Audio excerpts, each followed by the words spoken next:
Maybe launch a couple missiles toward a place we know. Yes. And aim 'em at a fella whose first name begins with O. There's one thing we all understand. Oh my God. Al-Qaeda won't be finished until we blow up Pakistan. Absolutely. We could chase them round forever with our tanks and all our troops, but special forces are so tired of jumping through them hoops. You know we need another plan, so let's cut out all the nonsense and go blow up Pakistan. All right. Al-Qaeda needs a nuclear tan. Why don't we stop pussyfooting and go blow up Pakistan?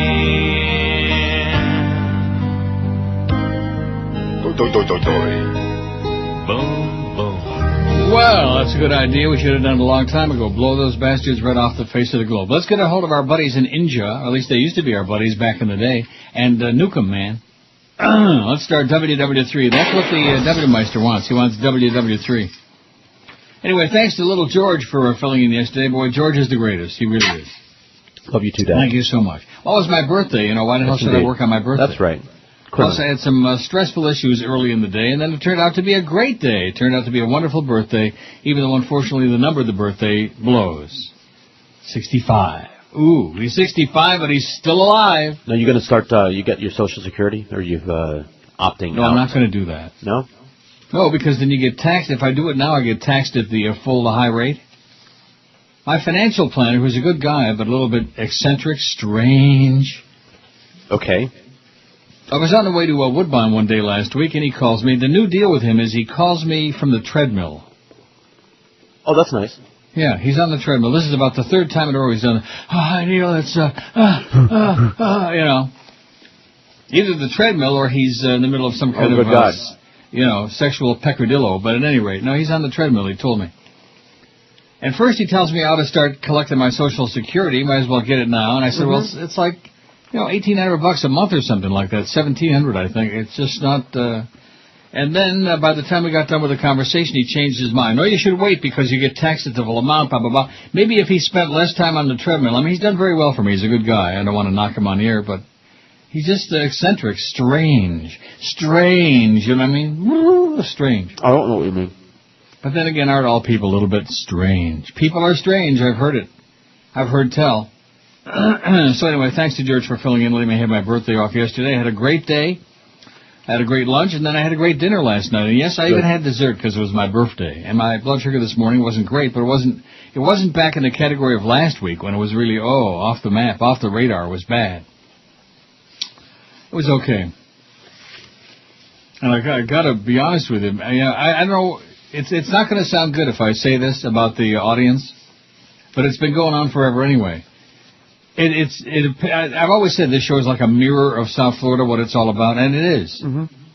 Although we love Joey. Thank you, Joey, who sent a fax, which George passed along. Thank you, Joey. We love you. Got a nice thing from Suds and Pam. Got an email from them. And got a couple of faxes here. Al says, all the best on your special day. It was special. It was good. Jonathan in Plantation says, happy birthday and thanks for the great years and sacrificing your sanity working for morons so we can all be more informed. Thank you, Jonathan. And then, of course, there's Joey. Thank you, Joey. Well, I can't tell him what Joey told us, but it was good stuff. Great. No. Best news ever. What's this back here? Stuff. Oh, it's a poll. Oh, baby, George from MySpace. I think this is the same George from MySpace that ripped, what's her name? Lucy Lopez? Maybe. Ripped her an ass. Did you get a copy of that or not? No. No? No. For the poll of gambling. The worst thing that ever happened to you, gambling. Oh, look at what it says at the bottom. Sports. Sports gambling. Gambling. Do we want to put that on there? Sure, if you want. Well, don't we want to put like an addiction or something? Isn't that on there? Addiction to a booze or drug. Oh, I see. Addiction to gambling sounds good. Well, whatever. And even Chris sent me a thing yesterday. That was awfully nice. That was sweet. Yeah, well, I got to. And I said, well, it's not going to be a very good day. It's crappy. But it turned out to be a great day. I had a wonderful day. Well, that's very good. Aren't you pleased? Yes. Yes. Now, we have 1,477 MySpace friends. And while I don't want to dwell on the MySpace because the rest of the audience hates that like poison, I got to tell you this, and I've told a couple of people this, and they're like, you got to be kidding me, I mean, birthdays come once a year. It's like our anniversary on March 1st, the show anniversary. South Florida has to be, forgetting about the weather, I'm just talking about the people, and this is one of the reasons that I despise it like poison, and why so many people bail out. They stay there a certain amount of time, and then why so many other people are just desperate to get out. The people, baby, the people, cold as the Arctic. Is there any doubt about that? Nope. I keep trying to tell people that have never lived anywhere else, that maybe took a bus trip somewhere for a weekend or something, that's the only time that they've ever been out of this town. And the experience here, even though I've been here like for the greater part of the last 6 years, it's just amazing how friendly people are and how polite and how, not on the road though, that's another story, but you won't find that anywhere. But just polite, friendly, eh? Oh, there's that strange Candace Aiken again, the woman's missing aunt. What is that thing? What did the ship land or what? Look at it. Wow. Uh-huh. But at any rate, I would say, I didn't count them, which is a good thing, because I'm going to exaggerate. How many birthday greetings did you get out of 1,477 MySpace friends? I would say... About 30, man. I think that's an exaggeration. More like probably 25, Not that it's a big deal, but it's just a way of being nice, just friendly and nice. Hope we had a great birthday. Right. Happy, just something. I still say they're confused because of the show birthday. Yeah, get out of here. What are you talking about? If they don't get to listen to the show all the time or, whatever, they don't know that your birthday is actually yesterday. They think it's the day of the page. They think what? They think it's the birthday on the page. That's what your people go by. show anniversary. No. I don't think so. All right. So, in other words, you're telling me the overwhelming majority of those 1,477 people don't know that yesterday was my birthday and that I'm an official little fart? I don't buy it. That is right. You're making excuses. In fact, even of the people who listen. Now, you told me I had 3 birthday cards that came in the mail. Mm-hmm. Now, that's a lot. That's a pretty great number compared to the last few years. Sure. Usually it's like 1 or 2. Mm-hmm. 31 and a half years in this market on the air. And, there's some people that like me, some people hate me like poison, but regardless, just out of, you would think, you know what I'm saying? You would think. And then, of course, a big part of that is this station. We don't get any mail on this station. Back at IOD and all the other stations I worked at in the past, you always get, a fairly good amount of mail. Remember the tremendous amount of mail at IOD? Yep. And at INZ and at Zeta and, on real radio stations. Now we got this, and it's like, I don't know. Although the pay is good for me. So Friday, and by the way, thanks so much to Joe Bell who sent me an email on top of the call on Friday. Sent me an email yesterday. Happy birthday, Neil. That was it. That was it. Although I don't want to hear from him anyway. So he called me Friday afternoon, ostensibly to be the first to wish me happy birthday, even though my birthday was yesterday. And I thought, well, I don't know, I'm not buying that.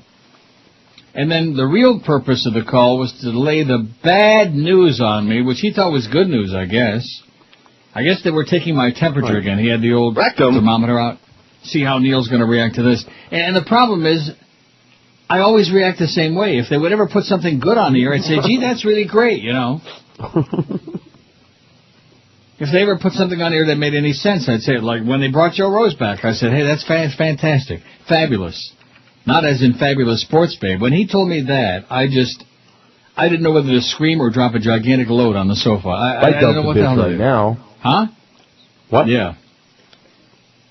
They like it. Look, if it sucks, if it failed. Like you said, man, and you have never spoken truer words in your life. If they like it, 2 things you can be positive of. Number 1, it sucks, and number 2, it's going to fail. If they like it. And they being Clarence and Jolly Fat Ass Joe. The absolute worst and she's just trying out. She's going to be here local, I hope they get a chair big enough, by the way. Maybe the one that Hank uses. They already tried to float that balloon down here locally. She's on tonight. In fact, let's take a look at the lineup. We got the Mad Dog at 2. We got the Power Hour with Mad Dog and the departing Henry Goldberg between 4 and 5. 5 to 7 at Tank. And then after that, believe me, take your radio and float it in the toilet. Dolphins All Access with Jimmy Syphilis and Joe Bailey from 7 to 9 as that infomercial continues. That's when everybody runs away from the station like it had leprosy. 9 to midnight, auditioning again, keep in mind. We have the fabulous Sports Babe. Oh, my God. Wow. If at first you don't succeed, fail again. And then ESPN Radio Overnight. Oh, my God. The fabulous Sports Babe. I guess the less said, the better. Well, you know, because if I said plenty. Did you really? Sure. Oh, but in my case, it's like, oh, well, Neil never supports anything we do. Yeah, well, like I said, put something good on here. Like, how come Evan Cohen? We keep hearing about how good this kid is. You want to replace Eddie K with somebody that, you know, that can develop into something, you know, get a number in there? How about Evan Cohen? Right off the bat. I never even heard him, but people tell me he's like, okay. I'll tell you who I think is pretty good, Chris, and I only hear him with those updates in the morning. It's Jesse Agler. He has a very good voice, yes. He sounds like he belongs on the air. He sounds like a broadcaster. He sounds like a radio person, somebody that really belongs on the radio. The fabulous Sports Babe. If at first it fails, please bring it to QAM. Jolly Joe Bell, a man with a death wish. I don't know about for himself, but he sure got it for this radio station. And you're doing a heck of a job, Brownie Hound. Heck of a job, Fat Jolly Joe. I guess that's my birthday gift, is the fabulous Sports Babe, to which I would say... Bon appetit. Oh. Yeah, thank you. I did have 2 good meals yesterday. Well, 1 good meal. Dinner was good. Lunch was a little on the, I don't know, smarmy side. I went to a place where we've gone many, many times, and the steak was like a thin... You know how they pound veal real thin? Yes. Well, this was a filet mignon. It was pounded as thin as... It was like a dry piece of, like, sawdust. Dry as sawdust. Not good. Well, nothing's perfect, you know. I had a good day. 10:13 at 560 WQM. So thanks to those people who did send me their happy birthday greetings, and it's a select and small number, believe me. And the rest of the people, screw you, you fat old faggot, you know, like that. And screw them too. Hey, it's another week, another great restaurant offer on Neil's half-price deals. By the way, Stu Gotts is having a bitch of a time selling his out from weeks ago. Starting Thursday, you can buy $100 gift certificates for $50 to Joseph's on the Water. They're back on the Hemisphere Condominium Complex right next to the Intercoastal, Hallandale Beach. Joseph's is famous for the freshest seafood in town. Tilapia, rainbow trout, mahi-mahi, swordfish, Atlantic grouper, yellowtail or red snapper, and North Atlantic salmon too. Be sure and try Joseph's house specialties, sesame seared tuna, fresh snapper fillet, Maine lobster and delectable stone crabs now in season. And meat eaters will savor their New York strip, juicy and delicious, oven-roasted brisket or filet mignon. A tasket, a tisket. I can't wait to taste their brisket. Joseph's on the Water, 1975 South Ocean Drive in Hallandale on the Hemisphere Condo property. Call 954-455-6996. And now thanks to Fat Old Neil, you can buy $100 certificates at half price, just $50. And the store opens around noon this Thursday on prestigious WQAM.com. Biggest names. The best talent. This is Neil Rogers. Sports Radio 560 QAM. The sports leader. So good.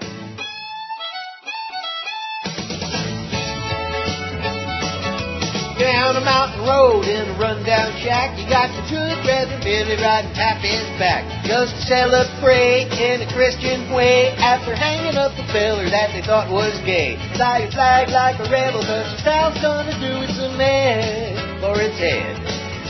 Ben and Daisy May are both chomping at the bit in the fine church, going dresses lickety-split.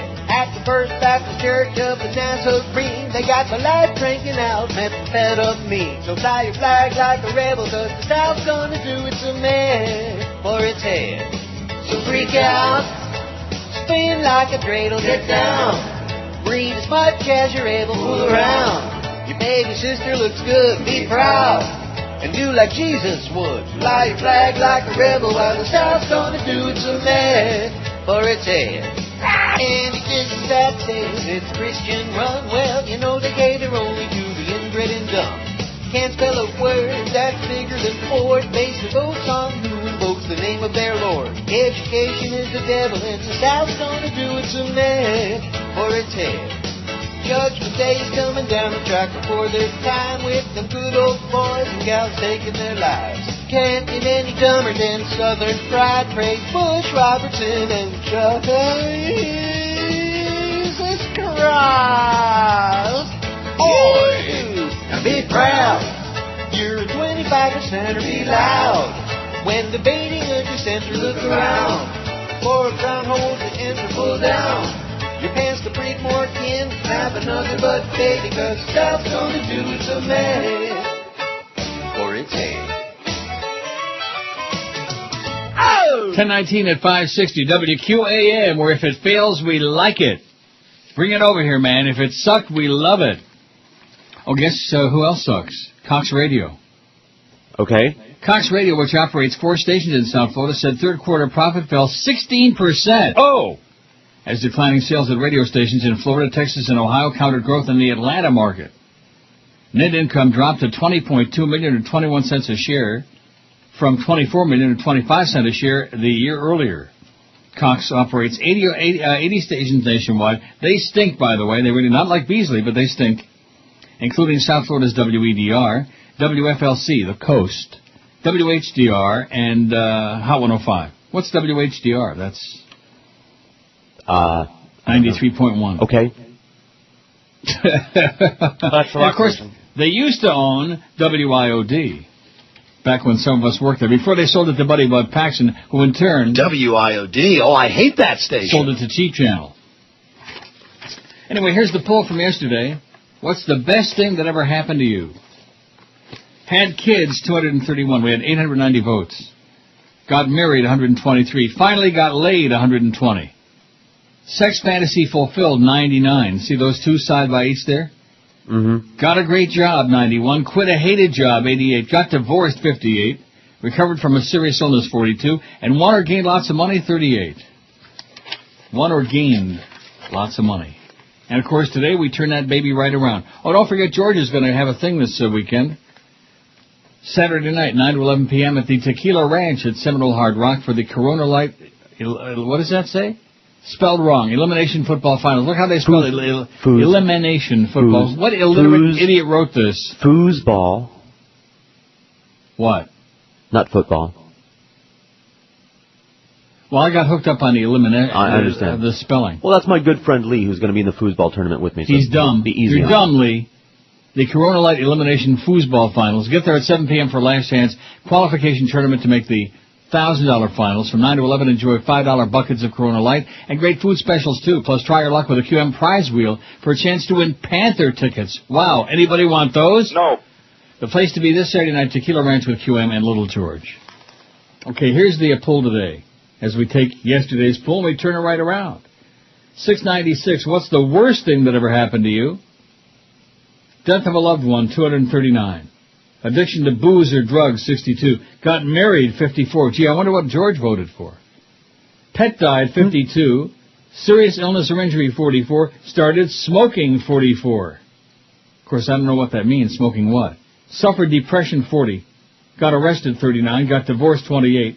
Got fired, did 27. Bad breakup, 26. Molested as a child, 18. Was raped, did 9. Some people more than once. Got caught, 8, doing something. Was beaten up, 5. Addiction to gambling, only 1. The one, I guess, who faxed that in. Addiction to gambling. Out of 700 vote. What do you think, Chris? We got a chance at 1,000 today? Sure. Yeah, we got Why 1,000. not? What? We can do 1,000. The former pastor of the Believers Faith Center in Iredell County, this is in North Carolina, accused last year of sexually assaulting minors, has pleaded guilty to taking indecent liberties with children and been placed on probation. Suspended a sentence. Placed on probation, my ass. Carl Edward Nixon, who now lives in Charlotte, entered his guilty pleas Friday in courthouses in Iredell and Rowan counties. Are these places anywhere near your joint? I passed by him on the way to the house. Oh. He was placed on probation for 5 years in Riddell and 4 years in Rowan, the defense lawyer said. He'll be on intensive probation for the first 6 months and will have daily contact with a probation officer. Nixon, 66. Oh, and I don't want to say it on the air about Stephen Colbert. He was on Eat the Press this weekend. He's about as funny as a broken toe. I mean, I'm sorry. I know that I'm way out of step, way out of line with the young'uns, man, by saying these things. First it was Jon Stewart and now Stephen Colbert. But he's just, when he does impromptu stuff, it was desperate. There's nothing worse than somebody who is not funny trying to be funny. And for Tim Russert and the people on Meet the Press to waste that segment with all the important crap that's going on in the world, and to waste that segment with a guy trying desperately to be funny and, I mean, dry as a bucket of sawdust. And they're not funny. And going on about his hero was Richard Nixon, and just dumb, stupid crap. Not funny. Sorry. And you agree, although you don't want to say it out loud. No, the show is funny, but I've seen him in interviews and off the show, and he's not good live or spontaneous or unscripted. It was the worst. Nixon, 66, is now employed as a truck driver. He's driving it. He must register as a sex offender with the state. Can't be around children without another adult present, the defense lawyer said. He must also perform 50 hours of community service. 2 women in Nixon's church told authorities that Nixon made inappropriate contact with them more than 10 years ago when they were 11 and 14 years old. Detective Sergeant Bill Hamby told the Observer after the pastor was charged in 2006. Probation was appropriate because Carl Nixon accepted responsibility for his conduct, they said, and the conduct occurred in the late 80s and early 90s. It's a long time ago. Oh, wow. A year from Election Day, and they say, guess who remains the person to beat? Swillery. Boy, I'm depressed. I'm going to sneeze him. There's my birthday sneeze. Oh, I have allergies to her. With the election of the next president of the year away, Senator Swillery Clinton remains the person to beat, a CNN Opinion Research Corporation poll released yesterday suggests. As the countdown begins to November 4th, 2008, the New York Democrat continues to dominate the race for the Democratic presidential nomination and comes out ahead when voters are asked whether they prefer her or Rudy Giuliani. But Clinton's path to the White House is in no way certain. Clinton was criticized for her performance during a debate last week, and her rivals for the Democratic nomination have stepped up attacks that she's equivocated on her position on Iraq, Iran, and other major issues. All of these things. The Republican presidential candidates have also stepped up their attacks on the Democratic frontrunner, with each suggesting that he has the best chance of stopping Swillery. And the attacks may be working. The CNN Opinion Research poll suggests that Clinton's support has slipped from its height 1 month ago. Clinton's strength is about where it was throughout the summer, indicating she's lost the support she gained last month, but that Obama hasn't yet cut into her core constituency, CNN political director Keating Holland said. Clinton is the top choice of 44% of the likely Democratic voters interviewed for the poll. Her closest rival, Senator Barack Obama of Illinois, was the top choice of 25%. Oh, look at that. Oh, gee. Hello? Yes, it is. Yes. Yes, okay. This should be pretty interesting. Okay. No, not really, but go ahead. I've got 1 minute. No. Please. Yes.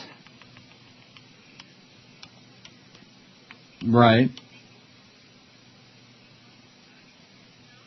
For Christmas? No, let's hold off on that.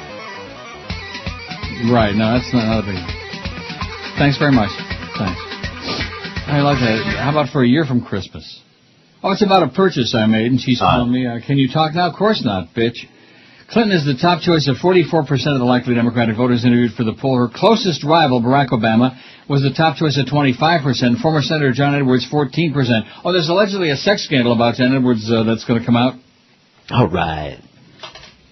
Don't you love that? Well, you can't have that kind of hair and not fool around. Your wife looking like that. Oh. But doesn't that take away some of the sympathy with his, cancer-stricken wife? Yeah, whatever. Well, whatever is right. All other Democratic candidates in single digits. New Mexico Governor Bill Richardson was backed by 4%. Joe Biden of Delaware 3%. Chris Dodd only 2%. Ohio Representative Little Dennis Kucinich 2%. And Alaska Senator Mike Gravel was at 1% with that Gravelly voice.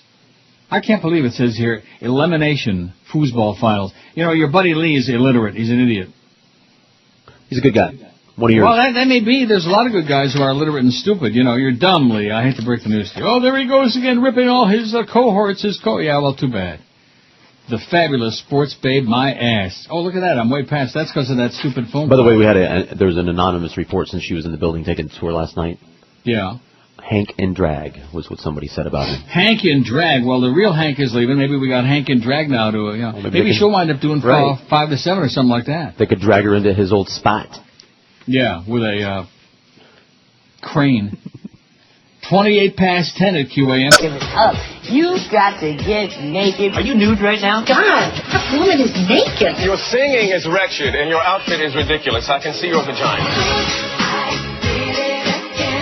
You know, so it's nakedness with a purpose. We're going to do a vaginal on her and check her cervix. We're going to have a rainbow coming out of my hoo-ha. You get to see me naked. True, my vagina will never be the same. But who cares? If I said you had a beautiful body, would you take your pants off and dance around a little? My vagina was itching to the beat of the band. Okay, like, would I be able to do that with my vagina? You wearing clean underwear? I'm definitely not wearing my underwear. By the way, I'm not wearing underwear. Oh, and you'll be very distressed, George, to learn that last week while you were on vacation, early in the week, must have been early, although we did avoid having Robert Grieper on there on Wednesday. We had the 2 days of Zach. Yeah. Zach was okay. He was fine, But anyway, so Josh Cordes bleeped douchebag. Okay. Until I straightened his ass out. All right. right. I think he said it a couple of times. Oh, good. Yes. Well, the rules keep changing because somebody over there in Naples keeps making them up as we go along. Based on nothing, just based on, oh, geez, you can't do that. I don't know why. Oh, don't say that. Yeah, right. Mm-hmm. Bitch. Silly ass bitch. I think that's the worst thing that ever happened to me.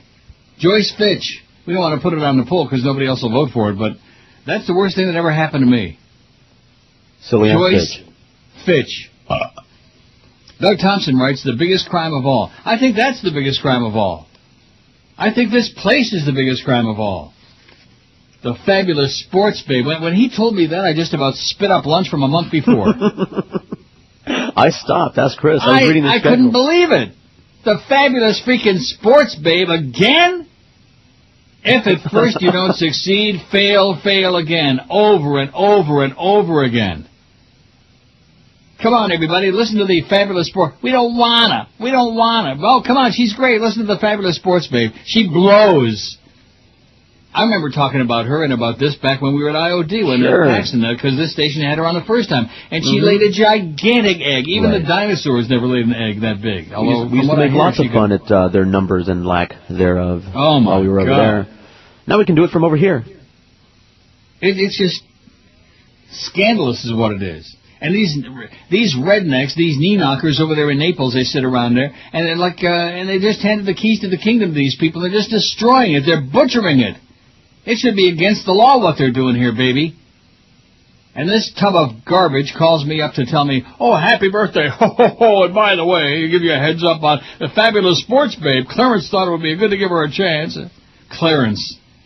As soon as you hear Clarence's name involved in something, you know it's going to smell like a gigantic pile of elephant dung.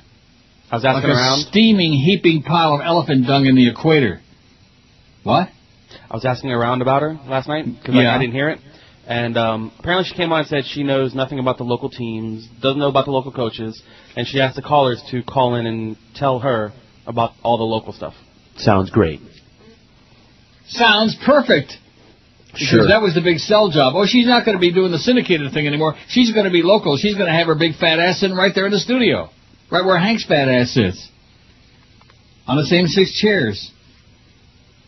And I thought to myself, oh, my God. You've got to be effing kidding me, man. You have got to be. This has got to be like an April Fool's joke on my birthday or something. And sure enough, there it is on the schedule. So she was actually on last night? Correct. The fabulous freaking sports babe on this radio station? And she knows nothing about the local team, so callers, please call in. And that's the kind of person I want. That would be like if we had a show on stamp card collecting, and we have somebody that doesn't know how to lick a stamp.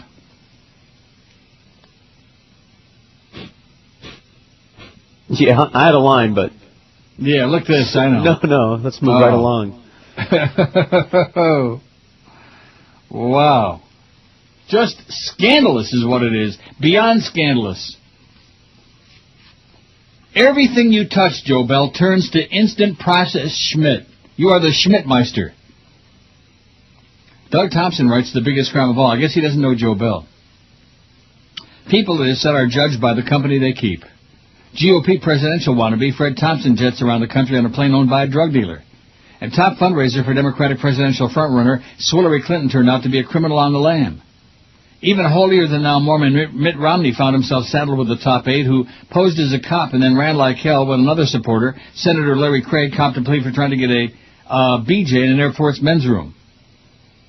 At least one member of the administration of every president for the last 40 years has gone to jail for criminal activity. So have 217 men and women who have served at one time or another in Congress. We are a nation ruled by criminals and led by presidents who associate with lawbreakers. To which I would say, absolutely correct, sir. Former Nixon White House counsel John Dean served time in the federal pen for his part in the Watergate fiasco. In his book Blind Ambition, Dean talked about spending time in the stir with mafia hitmen who told him that Nixon was a bad president and an even worse crook. Good crooks, they said, don't get caught. So if you apply that standard to the crooks that dominate our government, it's easy to see why this country is in so much trouble. We can't even elect good crooks to office. Maybe our problem stems from a human fascination with crooks. They become folklore legends. Billy the Kid, Jesse James, Al Capone, John Dillinger, John Gotti. A criminal conviction, and Don Corleone. Criminal conviction adds to a crook's marketability. Gordon Liddy went to jail for his role in Watergate and came out with a book deal and a radio gig. Consider this, more than 500 best-selling books from the last 25 years were written by ex-cons who capitalized on their crimes and their time in prison. More than half the producers of television and movies in Hollywood have criminal records, mostly drug-related offenses. So do many actors and actresses. Many of the stories about suspended Atlanta Falcons quarterback Michael Vick, headed for jail on dogfighting charges, have focused not on the heinous nature of his crimes, but on the effect the conviction will have on his marketability and the Falcons' Super Bowl chances. Former Ohio Congressman Jim Traficant went to jail for conspiracy, but current Congressman James Moran of Virginia is a known wife-beater with a record of assaulting anyone who disagrees with him, including his colleagues in Congress. Former GOP congressional leader Tom DeLay is still under investigation and indictment for multiple crimes, but shows up on political talk shows as a so-called political expert. So does John Dean, an ex-con who not only went to jail for his crimes, but escaped further punishment by ratting out his boss. As a society, we've become dismissive of those who break the law. Scandal dominates so much of the news that we suffer from scandal fatigue and look for ways to accept, not condemn criminal behavior. So should we be surprised when so many of our candidates for president surround themselves with criminals and others with questionable ethics? We're not surprised, but we should be upset. Sadly, the fact that we are may not be the most criminal part of this whole mess. It's the fact that we are not. Well, I misread the last. Too bad. I'm still all whipped up about that freaking fabulous sports cow. Yeah. Who wouldn't be? Wow. Biggest names. The best talent. You've got to be kidding us. It's got to be a joke. April Fool. April Fool. We're just kidding. Sports leader. She fakes orgasms. I fake foreplay. David Copperfield eyes a woman in the audience at one of his Vegas shows. It was creepy, like pulled me up on stage. It was weird. David is so creepy, he just seems so fake. And every girl is freaking, and anyone might get picked up. His email will come to you, you won't know you've been conned. He'll Copperfield right on you and pull his magic wand. You could be with someone, you could be 18.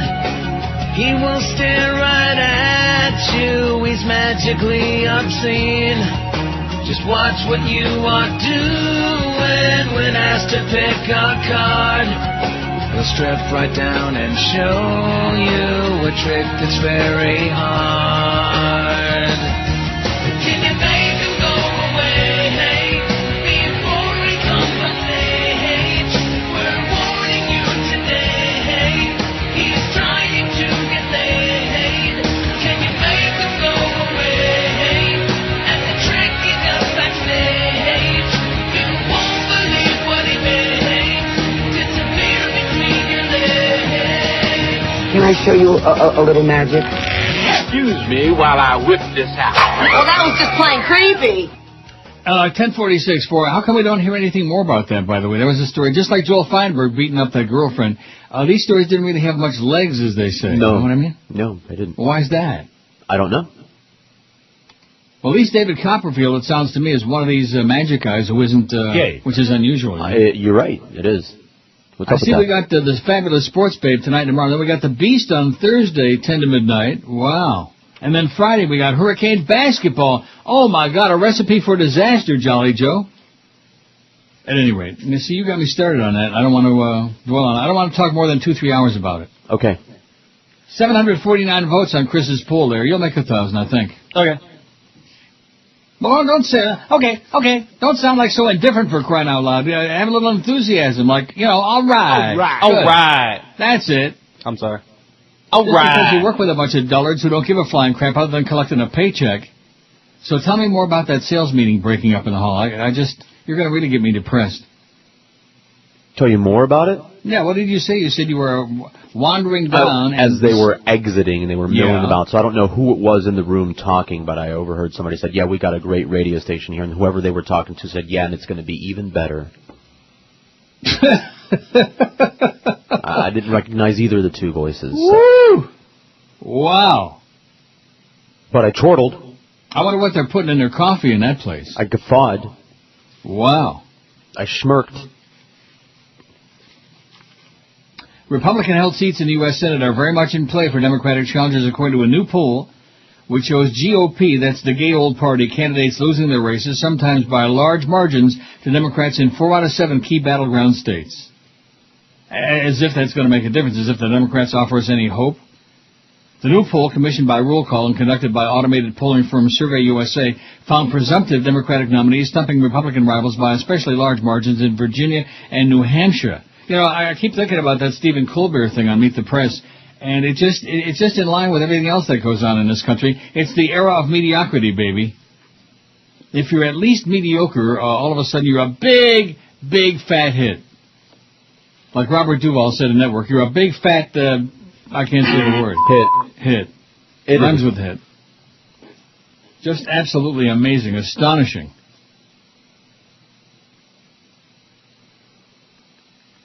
Yeah. What is this? What?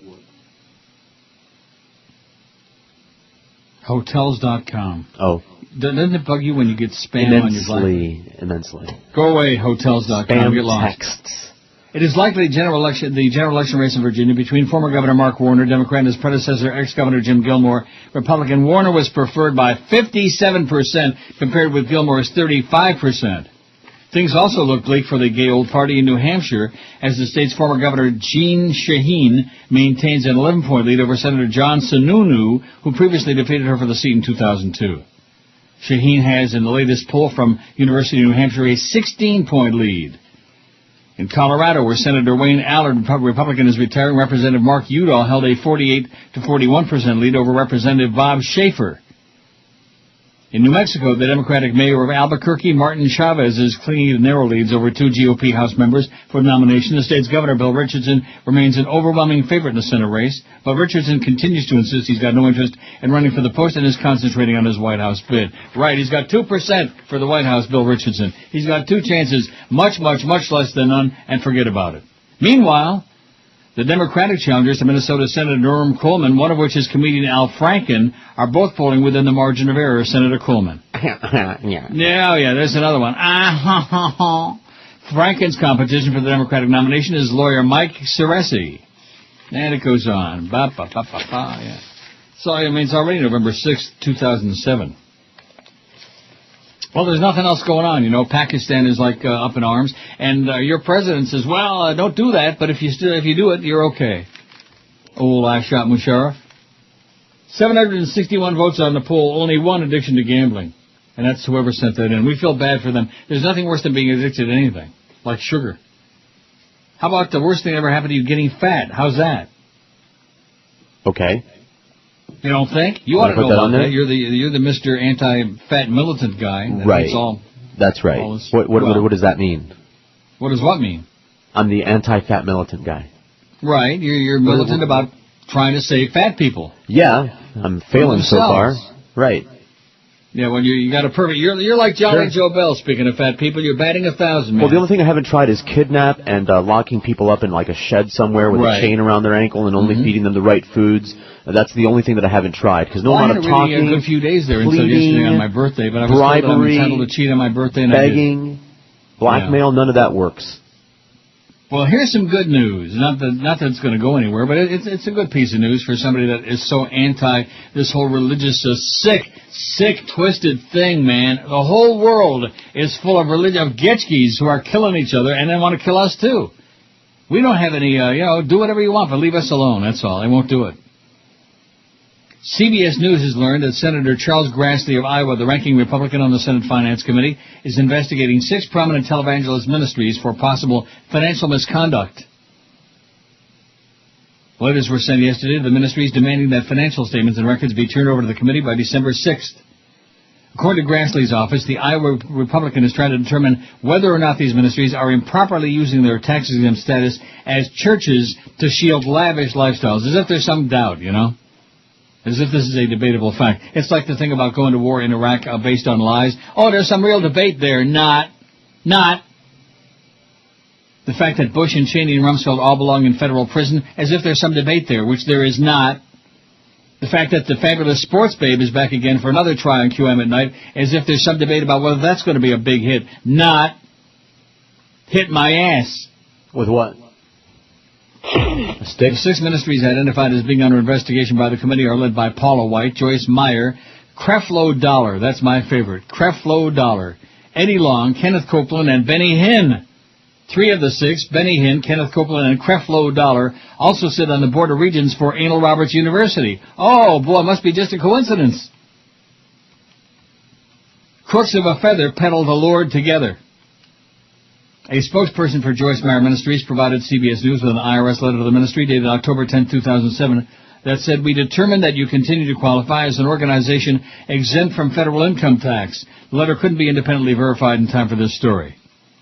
The ministry also pointed to audited financial statements for the last 3 years that are posted on the organization's website. In a statement, Benny Hinn's spokesperson, Ron Tarassian, said the ministry was in the process of determining the best course of action in response to the Senate investigation.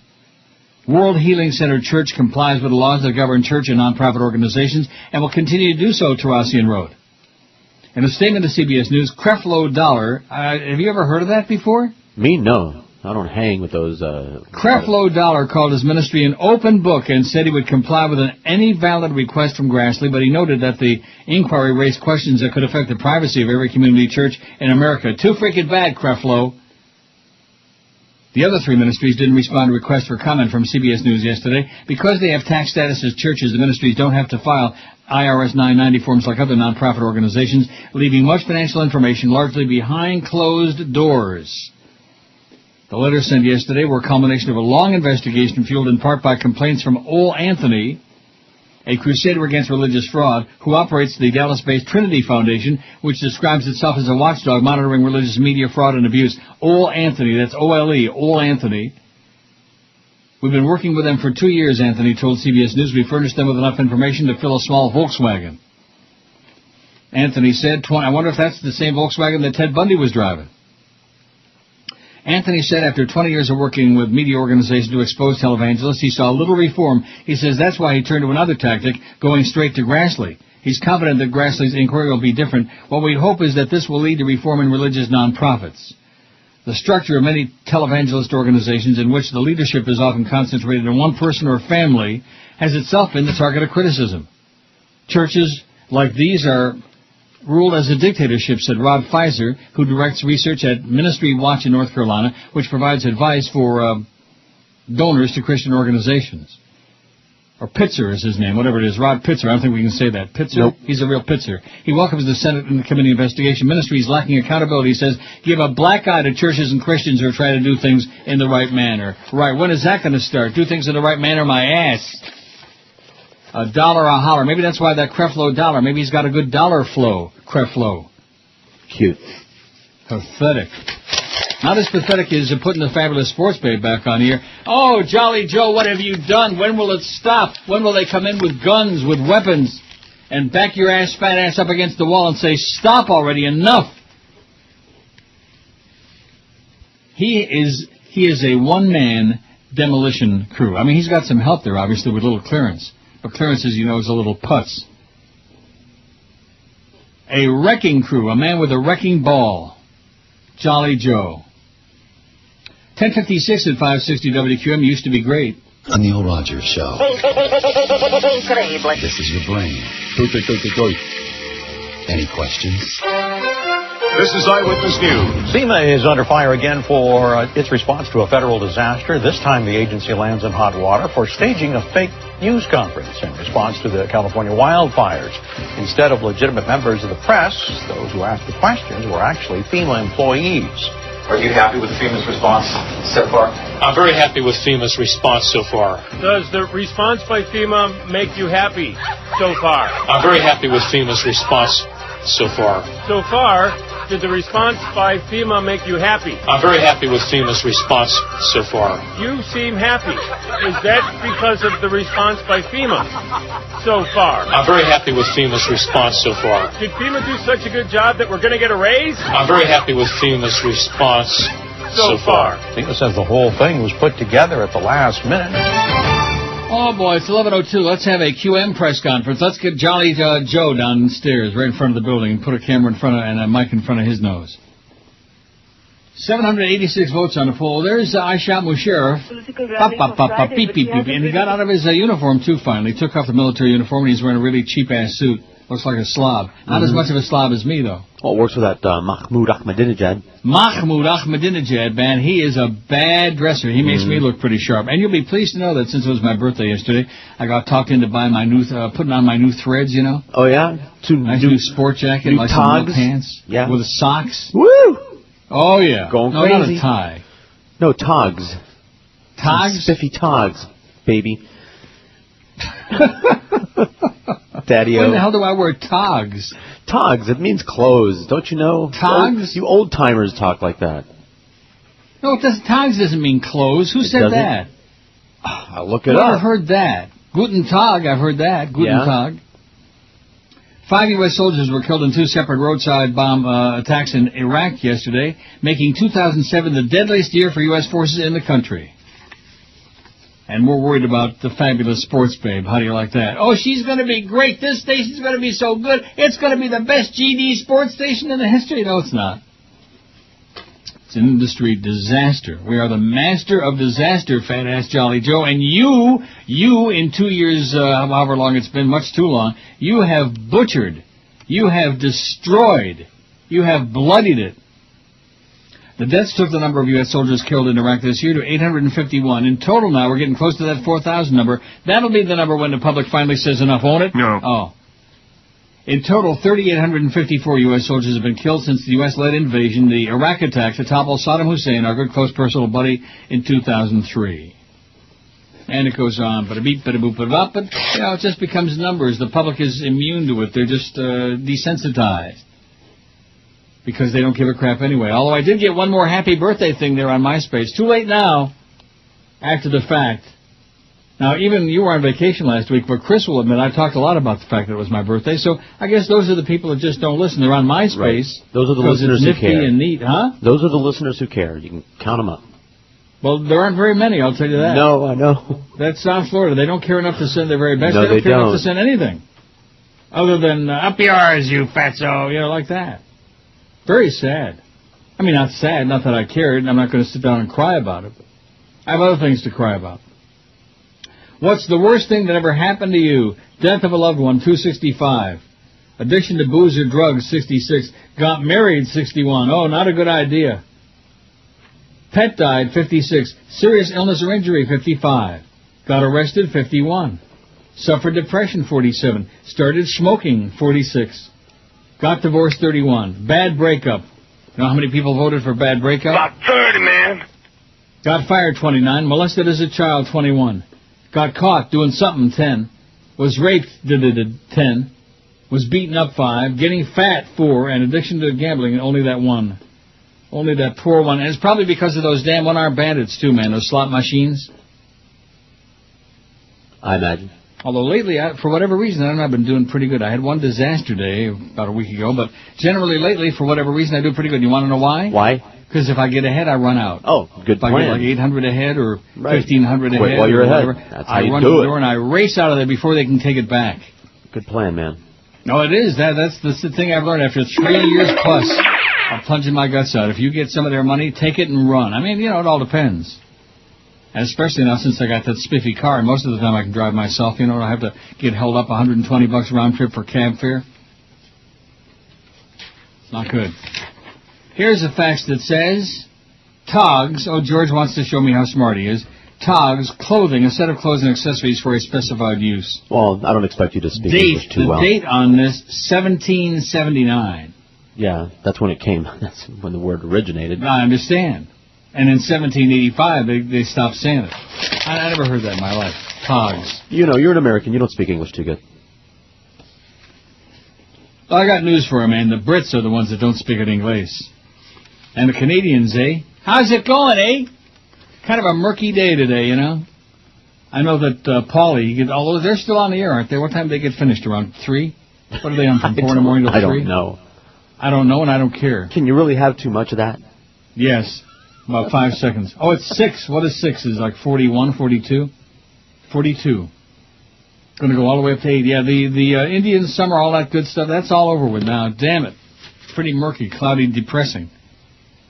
And speaking of depressing and religious crazy people, and the religious people are all crazy people. Oh, you can't say that, Neil. You're not going to majority. Well, you know something? It's a crazy world, okay? It has been since the beginning of time, and it's never going to stop, because nobody has the balls to stand up and say, enough with the fairy tales already, enough with the blood and guts. A young Jehovah's Witness has died after giving birth to twins amid claims that she had refused a blood transfusion because of her faith. Mm-hmm. Emma Gow, 22, of Telford, Shropshire, oh, this is the BBC, gave birth on October 25, although it says 25 October. See, that's the births again. Silly. The Royal Shrewsbury Hospital said an internal review into the case would take place. The twins, a boy and a girl, are healthy, being cared for by their father, Anthony Goff, 24. A friend said the family was going through immense turmoil and grief. We follow the Bible and abstain from blood, and I've got no reason to believe that Emma didn't share those views, the friend Terry Lovejoy added. Oh, hallelujah, Terry Lovejoy. Isn't that appropriate for a name in this story? Sure. Christine Harris, a friend of Mrs. Goff's mother-in-law, Shan Goff, said the family have told me that a blood transfusion wouldn't have saved Emma. The family have told me. See, that's another British thing. Have told. Mm-hmm. They don't know how to speak it. They don't know their grammar. They don't know crap from Shinola. Tom Taylor, chief executive of the Shrewsbury and Telford Hospital NHS Trust, said, we've offered our deepest condolences to the family, and our thoughts are with them at this difficult time. Because events such as this are so rare, it's normal practice to undertake a full internal review, also to inform the coroner so an inquest can take place. An inquest has been opened, adjourned for a date to be fixed. Emma Goff's funeral took place at the Telford Crematorium at 15:30 GMT. Jehovah's Witnesses refuse blood transfusions because they believe that God has forbidden it in the Bible. They believe that accepting a blood transfusion is a sin. They're crazy. Like that. Yep. Head of Science and Ethics at the British Medical Association, Dr. Vivian Nathanson, said, if somebody believes that having blood will excommunicate them from their religious beliefs, then they will often say no and accept the risk of death. And then, of course, finally they say, I'm dying over here. Too bad. Too bad. Do we have sympathy for people who do stupid things like that? No. Of course not. Nope. If you want to be stupid, you're going to pay the price. Believe me, I know that. Oh, man, do I know that. Well, so do you. Oh, yeah. I bet you so does Chris. Uh-huh. We all do stupid things, okay? Don't feel too bad when you do something stupid. Everybody does stupid things. Just feel bad if you keep doing things that are stupid. And, of course, I do. And you do. Yep. What's the worst thing? I just got through reading this, didn't I? Yeah, I don't want to overdo the poll thing again, because then that guy's going to call up. You're mailing it in with all the numbers. That's all we get from you is numbers. Like I said, man, there's nothing like a good number. Don't forget, speaking of numbers, we got the fabulous Sports Babe 9 to midnight tonight. She returns to the scene of the crime. And it is criminal, make no mistake about it. Wow. See, if this were a real market, if we had somebody that really wrote about radio and TV, somebody would have already written a scathing commentary about this in one of the newspapers, one of the local fish wrappers, but they haven't and they probably won't. I mean, Tom Jicka, who's always looking for an excuse to rip this place, now that his buddy Eddie K is gone and Tom won't be filling in for Eddie K, feel free to rip this place again. Rip me too. I need my name in the paper, Tom. Come on, you can do it. Don't forget to go see George Saturday night, and I still say your buddy's a goofball. Elimination. He's great. Foosball. So he didn't spell check. So what? Well, why would you have to spell check elimination? Well, maybe he's not good at elimination. Maybe he's not. Yeah, maybe he's not good at eliminating. I got news for him. If he's in our sales department, believe you me, He's not. He's the promotions guy. Come on. Oh, he's the promotions guy? Come on, one of yours. Be nice. One of my what? He's gay. No, not that. Jewish. Yes. Oh, what a shock. Giant See, that's nose. the problem with Huge. this place. It's run by too many goyim. Too many goyim. What are you talking about? spoil We've the only got broth. Joe Bell. Everybody in this corner of the building is Jewish. Too many goyim running the place. Oh, that's right. I forgot about clearance. Well, he doesn't count. He's a no-count Jew. Anti-non-Semite. Jolly Joe Bell rhymes with hell. He's taking us straight to hell, baby. Ought to be on the front page of the freaking Washington Post, the New York Times, the Boston Globe, the L.A. Times, Chicago Trib. Ought to be on the front pages of every newspaper in the world. Jolly Joe Bell does it again. Worse than I Shot Musharraf. Worse. Absolute lunatic, a raving maniac. And he sits down there on the phone with me on Friday after I told him, you've got to be kidding me. This is the worst, disaster in history. And like, well, we thought maybe because she's going to be local now. And then if Chris is right, now, did you just make that up just to be a hard ass? No, that's what I was told. That she came on the air her first night out of the box last night, so to speak, and she brags about the fact that she knows nothing about the local teams and wants the callers to call in and tell her, well, guess what? I got 2 words to describe the local teams, honey. They suck. That's it. That's all you need to know. They blow. Did I see the Hurricanes lose again on the weekend? That must have been a bad dream. No, it was real. It was a bad day. What do you mean by that? I think everybody that was on the broadcast was ready to go to sleep halfway through the game. Meaning what? It's just boring. Oh. Not with Joe Zagacki. Yeah. Joe Zagacki sucks, okay? I mean, when your quarterback has 1 completion and 14 attempts, Really? Yeah. And which quarterback was that? Was that the ugly one or the... that was Kirby. Oh. Well, at least he looks fairly good. The other one's the really ugly one. But neither one of them can play worth a crap. Isn't that 4 losses already this season? Aren't we cursed down here? Down there? Biggest names. The best talent. Neil Rogers. Sports Radio 560 QAM. The sports leader. Good morning, Americans. It's Paul Harvey. Stand by for news. A particular golf course was said to be haunted by a malicious, evil leprechaun who exploited the ambitions of the poorer players. He reportedly popped up beside one unfortunate man who was participating in a club championship. Look, he said, if you agree never to court a woman, flirt with a girl, or marry, I will help you win. Done, said the young golfer. The leprechaun was very pleased with his conniving ways and chuckled merrily. When the golfer was in the clubhouse being praised by the other members, the leprechaun popped up on the shelf of the locker and said, hey, I have to have your name for my records. What is it? Father Murphy, said the golfer. Now page 2. Jason owns a drugstore and walks in only to find a man leaning against the wall. The owner asked the clerk, Howard, what's up with that guy by the wall? Howard says, well, he came in here this morning to get something for his cough. I couldn't find any cough syrup, so I gave him an entire bottle of laxative. Jason tells Howard, you idiot, you can't treat a cough with laxatives, to which Howard replies, oh, yeah, look at him, he's afraid to cough. Paul Harvey. Oh, rectum. Good day. Okay, 11:19 at 560. That Paul Harvey. How's Paul Harvey Jr. doing, by the way, your close personal buddy? How's he doing what? Well, whoever. I don't 809 on your poll, Chris. Usually the barometer, the demarcation point is if we can get 800 votes by noon, I'm pretty sure we can get 1,000, And here it is, it's only 11:19, and we got 809. I'm thinking about 1,100. I'm thinking about lunch. I'm sure as hell not thinking about how many votes on the poll. Jesus, God, I would shoot myself if that's what I was thinking about. If that was the best I had to look forward to. Oh, we got 1,200 votes on the poll today. This must have been a great day. Yeah, right. Bob Herbert writes in the New York Times, Hillary's tough sell. Well, a lot of people picking on Purse Hillary lately, and good reason for it. I'll tell you one thing about her. She ain't no fabulous sports babe. Hey, but then who is? It's just, something, I see it in print now. Surreal. I want to recoil. Remember how Dracula, when Van Helsing pulled out the cross and held it up, it like recoiled and held his cape up and like that, yeah. That's what I do when I look at the schedule. I see the fabulous sports babe. Wow, you've got to be kidding us. The U.S. is in the midst of the most important presidential election campaign since WW2, writes Bob Herbert, and if there's ever been a time when women voters had the opportunity to decisively affect the nation's future, it's now. Hillary Clinton's historic candidacy has heightened the interest of women who would no doubt have been paying close attention who would no doubt have been paying close attention to this election in any event because of its classic lineup of issues, including the war in Iraq, a highly uncertain economy, and the makeover of the Supreme Court with its implications for abortion, civil liberties, and so on. A national poll conducted for the Lifetime Television Network showed that nearly 40% of women feel that voting in the 2008 election will be more important than in previous years.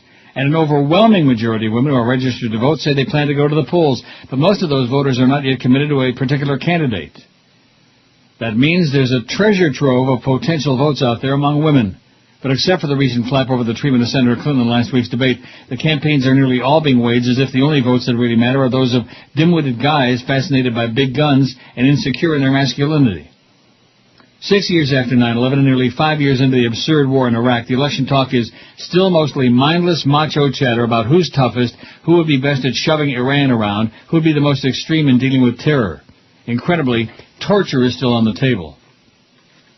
Most of the candidates would rather be locked in a cell and forced to listen to endless loops of Rush Limbaugh monologues than spend quality time on issues like pay equity or child care or anything else that might be of particular interest to women.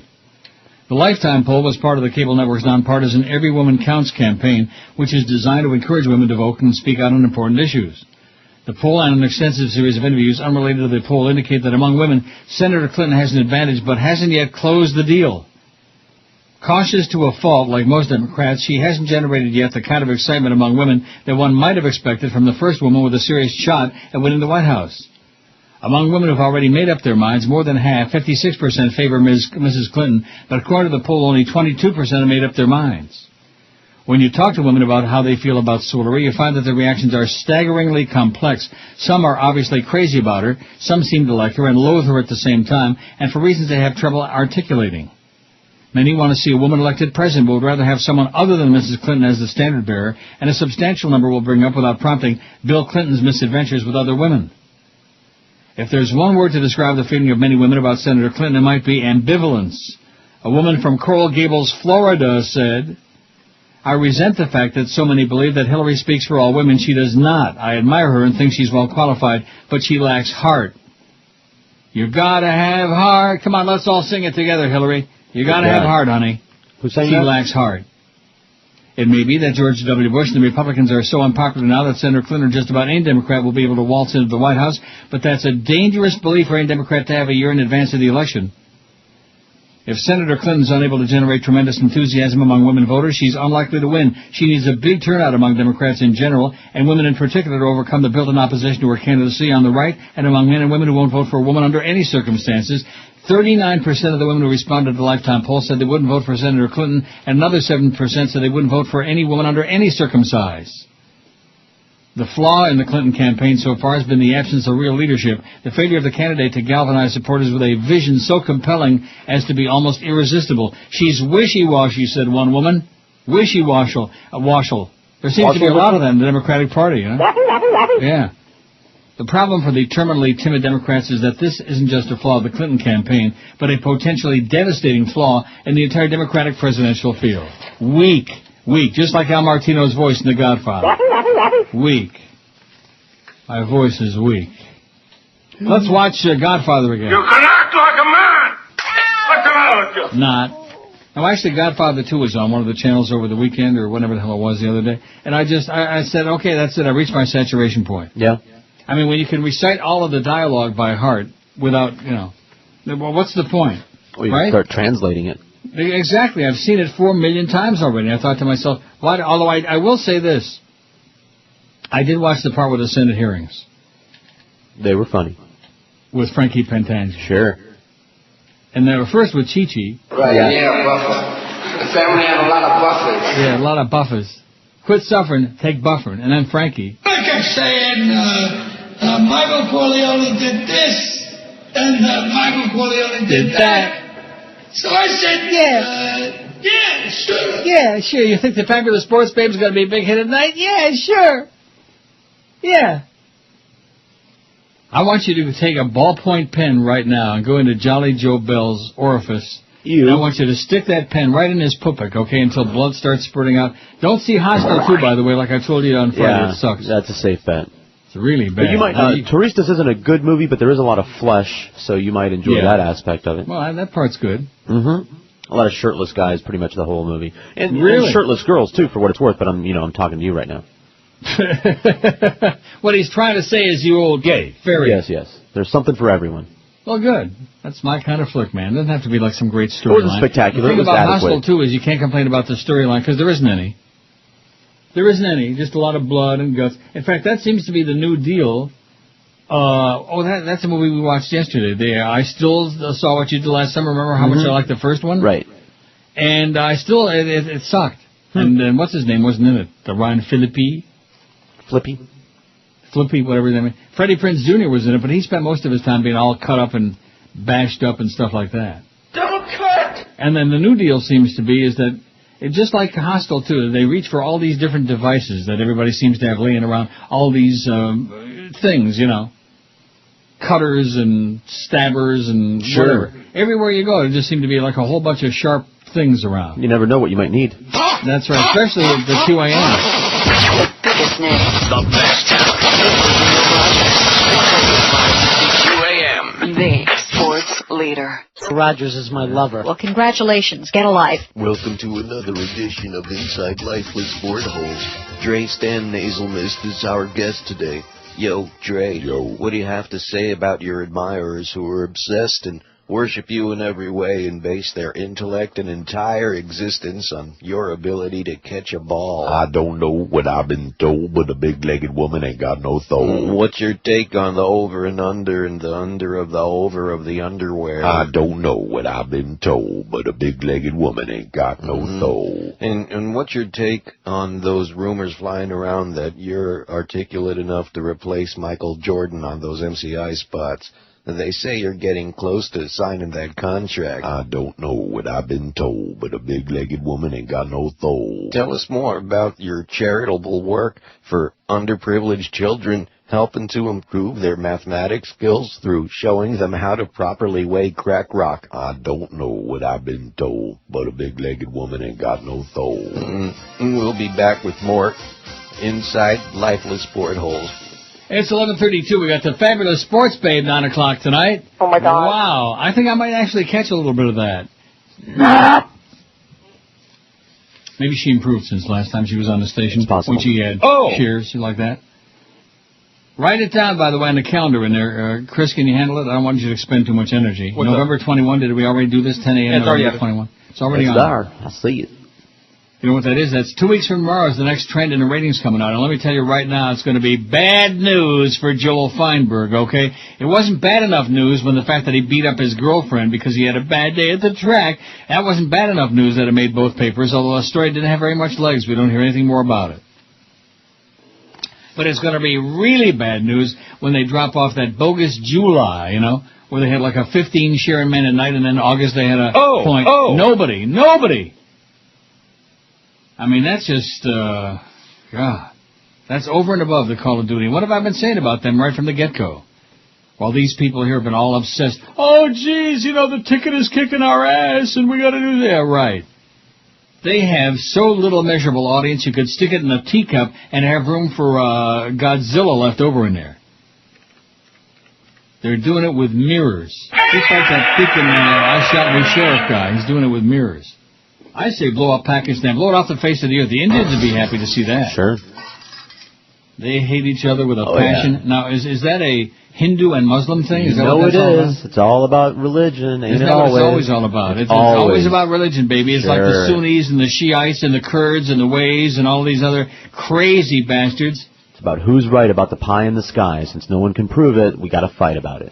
Pie in the sky, what kind is it? Boy, I had a good dessert last night. Pie. Oh, man. Apple pie. I had good dessert. I never eat desserts very seldom. Bunky pie.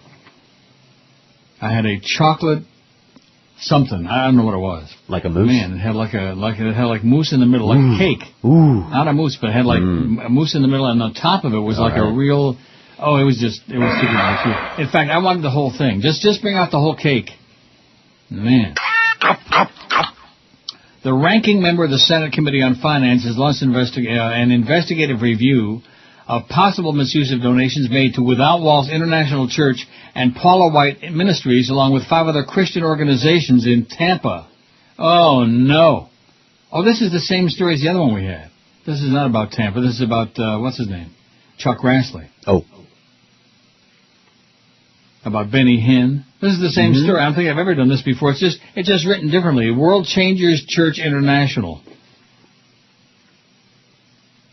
So why does it say Tampa? Well, maybe this is from the St. Pete Times, something like that. Well, that's bad, Neil. On the first day of your 65th year. Now, is this my 65th year or my 66th year? Oh, here we go. What? It's like the Y2K thing. No, it's my 66th year. Right. Today. That is right. It's the first day of my 66th year. That and if I right. had one more 6th to add on there, I'd be the Antichrist. Yeah. If only you were born on November the 6th. Want to hear the Antichrist lady? Hello, Neil. I would like to ask you a question. To ask you a question. My son was watching your program on the on Whammy on Miami. Whammy the on date Miami, was yeah. The 15th. And I would like to know if you're some kind of Antichrist or something. Because now my son wants to worship the devil because he thinks he's cool. And he also wants to dress as ladies and put lipstick on now. I don't know if the whole channel 69 is the Antichrist channel. Yeah. Please, I'm really concerned, and I would like to know if you're the Antichrist. Thank you. And please, if I see you somewhere, I wouldn't even stop and give you water because now you turned my son into a faggot, and you made my son serve the Antichrist. Thank you. You're welcome. And have a nice day. Sure, of course. Oh, thank you and have a nice day. And by the way, here's another one for you. Oh, my God. You know, isn't it a shame that we can't say what we really would like to say? Oh, more than a shame. It's tragic. It's pathetic. It's I mean, there's tragedy. so many things that I would like to say about people who are just dumber than dirt. A constitutional amendment to ban gay marriage in Florida is closing in on a spot on the 2008 ballot, triggering a political battle that could sway voters in the presidential year. Florida for Marriage, the group pushing the amendment, has garnered 597,000 signatures and needs only 13,000 more to put it before the voters. Proponents of the ban are heartened by polls showing that the amendment has a good chance of getting the 60% of votes necessary for passage. People intuitively understand why marriage should be between a man and a woman, said John Stemberger, head of Florida for Marriage. This campaign is not a shot in the dark. The issue is more complicated than it sounds. Gay marriage is already illegal in Florida because it's a state that adopted the Federal Defense of Marriage Act, which defines marriage as between a man and a woman. Writing that into the state constitution would prevent state judges from overturning the law to allow gay marriage, as the state Supreme Court did in Massachusetts. In some states, though, bans similar to the one proposed in Florida have opened the door to lawsuits challenging all domestic partnership benefits. In Florida, cities such as Tampa, Gainesville, and Miami Beach have domestic partner registries where unmarried couples, gay or straight, can sign up and be allowed to share health insurance benefits and government jobs, and also receive medical cards allowing each other to visit in the hospital. In Southwest Florida, such benefits are only offered in the private sector, which hasn't been challenged under the bans in other states, but which opponents of the ban say is possible. When the amendment passed in Michigan, however, an appeals court ruled that because of the amendment, local and state government offices no longer could allow same-sex couples to share benefits such as health insurance. That case is before the Michigan Supreme Court. There are no gay people in Michigan. Opponents of the amendment in Florida say the same thing could happen here in government offices where domestic partnership benefits are offered. Hoping to imitate the success in Arizona, the only state to vote down the gay marriage ban, opponents of the amendment are focusing on the potential for those kinds of lawsuits, not the polarizing issue of gay marriage. Organizers are courting straight couples in committed relationships to help persuade voters to turn down the amendment. Their central message is that the amendment could prevent all unmarried couples from receiving the benefits or protections that married couples receive, and that it could bring financial hardship to seniors especially. Voters need to be aware that this issue isn't limited to having to do with gay and lesbian people, said Derek Newton. Oh, I wonder if he's kin to Wayne Newton. Fig Newton. Leader of the Florida Red and Blue, a nonpartisan group formed in May to fight the ban. Of all the things I've ever eaten in my life, Fig Newton, I think, is one of the most disgusting. Oh, figs. Fags? Phooey. F figs. Anyone who's not married at some point in the future may not be married. This is going to impact them. The Florida Red and Blue campaign features Wayne Rowan and Helene Millman, senior citizens from Sunrise, who've been together 24 years but are not married because then Millman would lose her late husband's pension. Stenberger, head of Florida for Marriage, said the campaign is using a scare tactic. They can't talk about gay marriage because if they did, they would have to discuss the public policy merits, and there aren't any, Stenberger said. What they did in Arizona is a very pathetic strategy of scaring senior citizens into losing their benefits that has nothing to do with anything. The obscurity lies in the language of the amendment, which reads, "Insomuch as marriage is the legal union of only one man and one woman, as husband and wife, no other legal union that's treated as marriage or the substantial equivalent thereof should be valid or recognized." Stenberger argues that challenges to domestic partnerships are unlikely because the amendment is close enough to the current Florida state law banning same-sex marriage. That law was previously challenged in an effort to revoke domestic partnership benefits, but the court ruled in favor of protecting those benefits. How do you like that? Even such a yahoo state like Florida, such a redneck yahoo state filled with, it's like going to hillbilly heaven, baby. I dreamed I died and went to hillbilly heaven. Remember you told me you never heard of that song by Tex Ritter? Right. On Capitol Records? Yeah, you got it. Hillbilly heaven. Or maybe you don't got it. Looking for it now. Hillbilly heaven. That was a big hit, baby. It was number one for like 600 weeks. I dreamed I died. I don't have it. Tex Ritter did die, I believe. So his dream, if you have a bad dream, sometime it might come true. 849 votes on Chris's poll. He's confident. Confidence is high that we're going to hit 1,000. And the management must be high, too, because they put the fabulous Sports Babe back on to fail again. Nice going, Joe. You idiot. You maniac. You butcher. Sports Radio 560 QAM. The lunatic. Sports Leader. Are you fudge packing? You marveled at Dancing with the Stars. You loved Skating with the Stars. And now, prepare to be amazed. It's Twister with the Stars. Okay, Joey Fatone, left hand on blue. I can't reach. No, Joey, your other left hand. Twister with the Stars. Your favorite flexible celebrities all tangled up in one crazy competition. Heather Mills, left leg on yellow. Oh, yes, I think I can. Yes, there it is. Hey, wait, no fair. She's using her stump. Just when you thought we'd run out of stupid celebrity reality competitions, we drag out the plastic mat and cardboard spinner for Twister with the Stars. John O'Hurley, looks like the right leg on green was your undoing. Yes. Unfortunately, I now have a severe groin pull, but to be all tousled up with one Paulina Poroscova was well worth it indeed. Don't miss the Not Enough Nuttiness tonight on Twister with the Stars. 14 till noon. I don't know if Chris told you, but a couple of days last week while you were out on vacation, I actually opened the phone for a little while. He's not here at the moment. What? He's not in here at the moment. Hello, world. And then to make matters worse, I checked the MySpace page just a minute ago, and guess who I got a belated happy birthday wish from? Johnny G. Like I said, it's too late. Leave me alone, okay? Wow.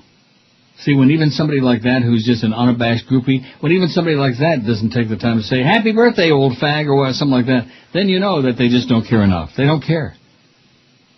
It's a town without pity, as Gene Pitney would say if he could still sing. Oh, taking a giant Joyce. I just got, you hear that? Yep. That was my BlackBerry. A message from George said, taking a giant Joyce may not be back in time. Wow. Having to do that show yesterday. Oh, shooting near school. One hurt in the Miami area high school. What is this? WFOR, that police have confirmed to them that a teacher was one of the people who has been shot. We don't know how many. Again, no confirmation on how many people shot, but the report is that one person transported to the hospital, and WFOR, the affiliate, they're reporting that, in fact, it was a teacher. Also, WFOR reporting right now that, in fact, a search is going on right now around the Carroll school City for a High possible suspect. Also, we do know that the school itself right now is in lockdown. Just explaining to you the new video and the picture you're seeing as of the area around Carroll City High School, where shots have apparently been fired.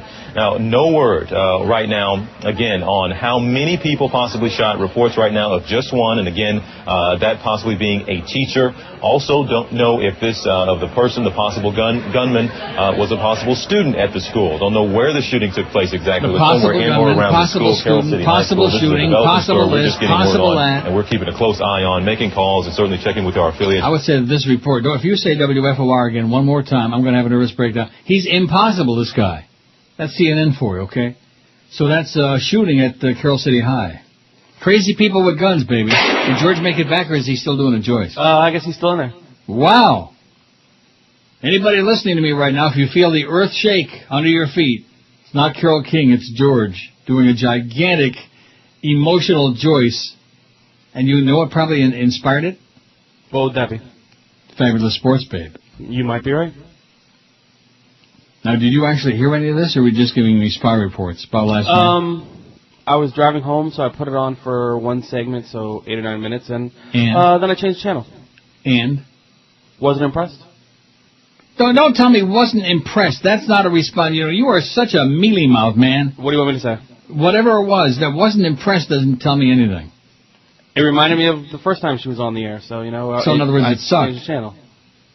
Well, she didn't have a brain transplant or a smarts transplant or a body transplant or anything else. She's still a big tub of Tupperware. 861 votes on your poll. What is that I'm hearing? Is that here? It's like Christmas bells. We haven't even got to Thanksgiving yet, and already I'm hearing Christmas bells. Could you hear that? Is that on your end? I'm back. No, I don't hear anything. Must have been an emotional experience. Woo! I said you were inspired to do it because of the Fabulous Sports Babe. You must have guessed right. Yeah. I don't know what it was, but it was sure effective. Wow. Someone wants to call on the hotline and wish you a happy birthday on the air. Somebody wants to call on the hotline?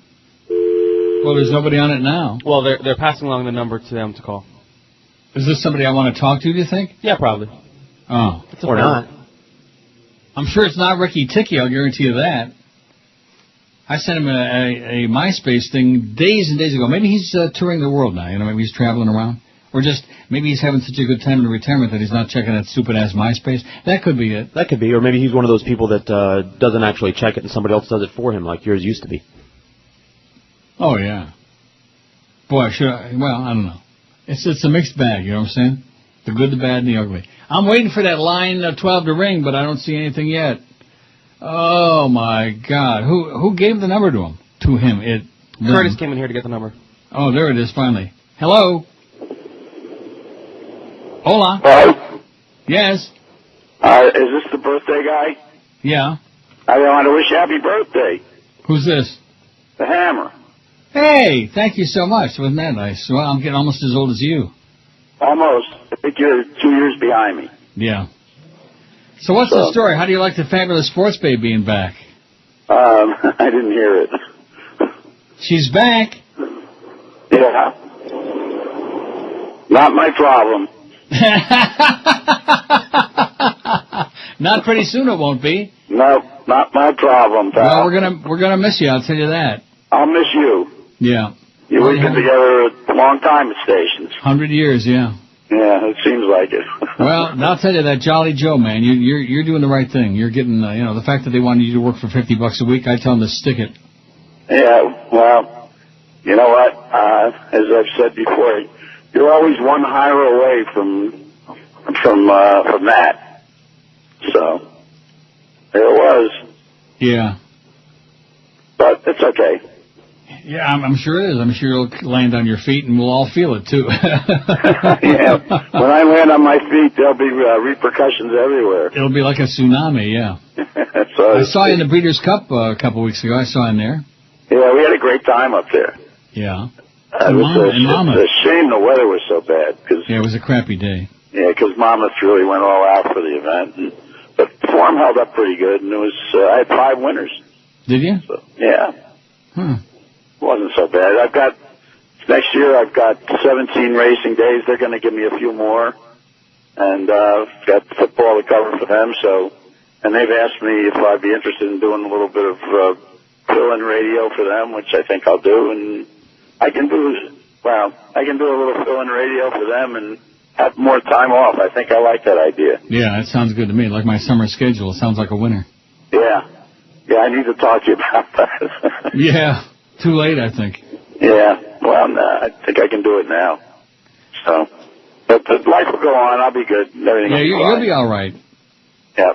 Be the best thing that ever happened to you getting out of this night. This has turned into a nightmare. I don't have to tell you that. So, you don't have to tell me. When once upon a time, it wasn't all that great when Greg was around. But this new regime, man, I wouldn't wish them on Hitler and Osama bin Laden. It's unbelievable. It's been different. Yeah. Oh, this must be the diplomatic Hank calling in.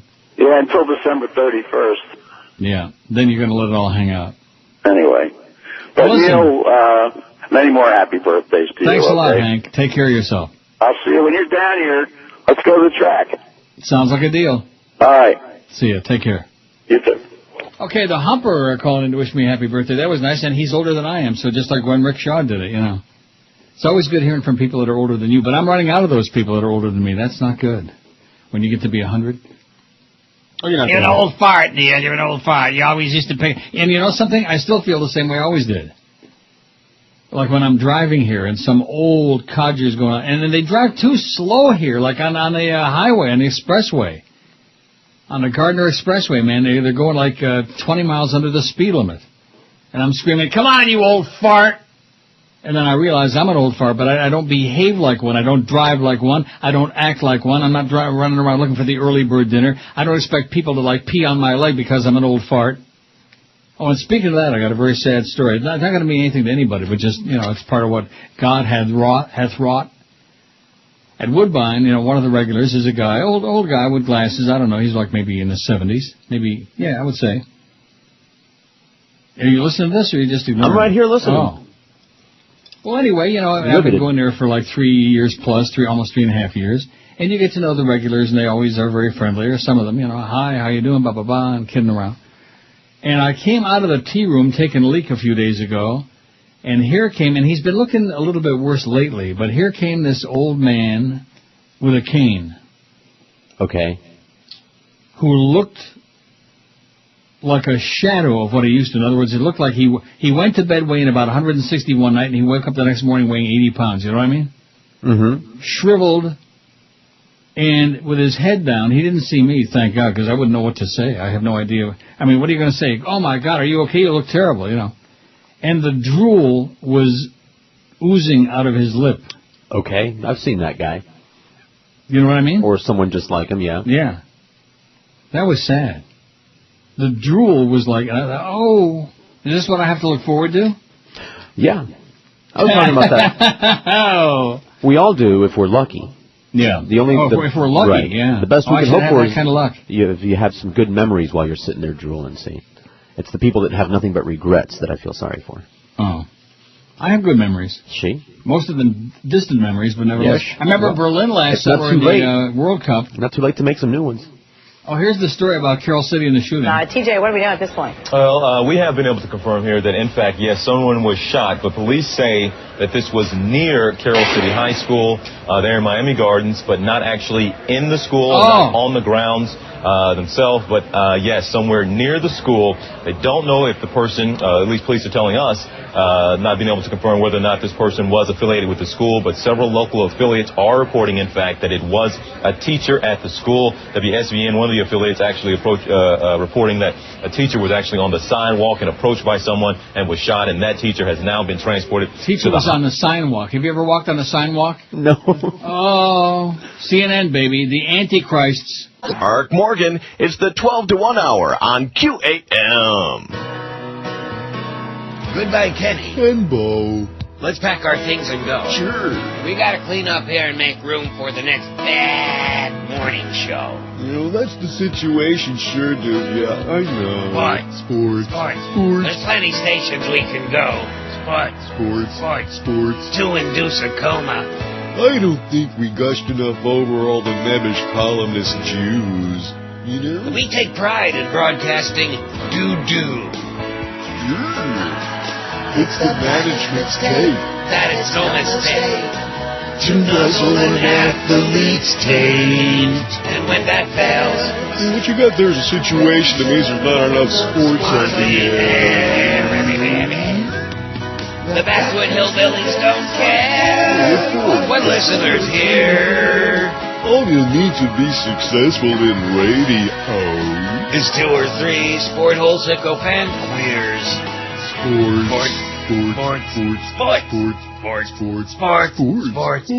Sports.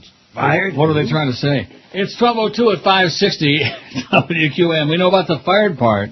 They're gone, Kenny and Bo. Although Kenny's not gone. He's still... As a matter of fact, I'm looking at this thing.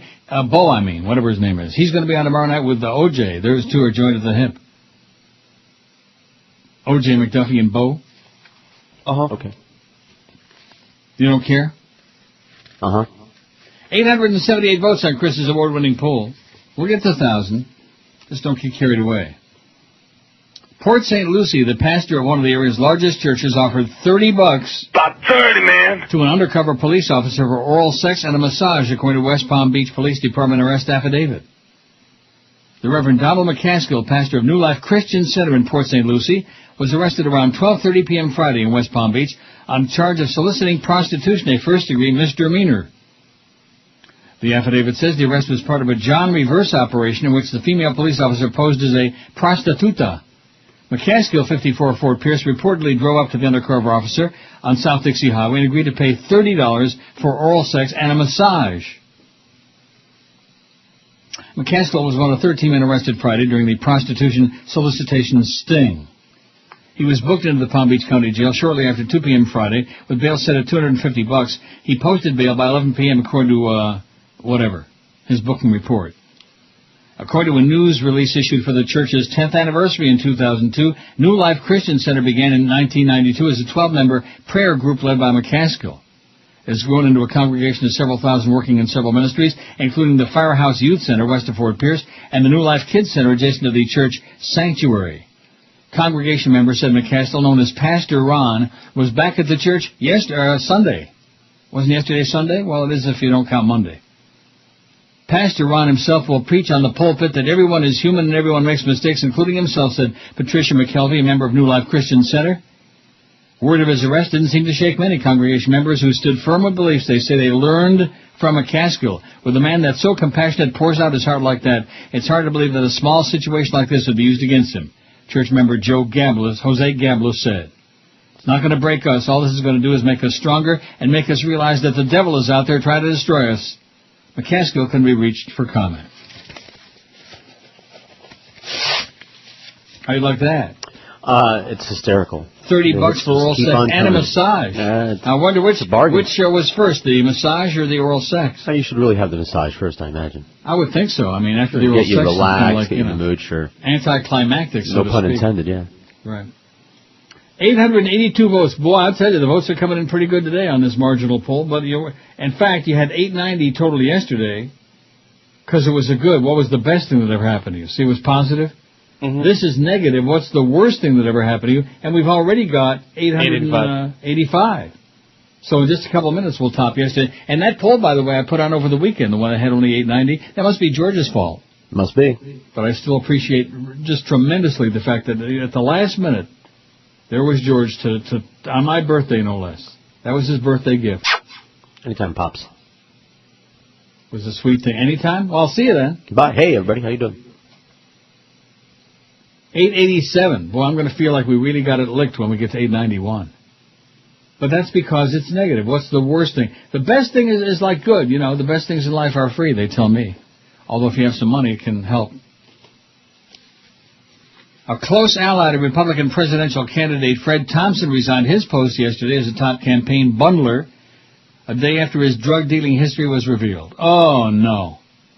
Phil Martin, the businessman who's lent Thompson his Cessna to fly around the country, was one of 4 campaign co-chairmen for the 2008 Republican candidate. The Washington Post reported Sunday that Martin also posted a guilty plea in 1979 for selling 11 pounds of marijuana and a no-contest plea in 1983 for cocaine trafficking and conspiracy.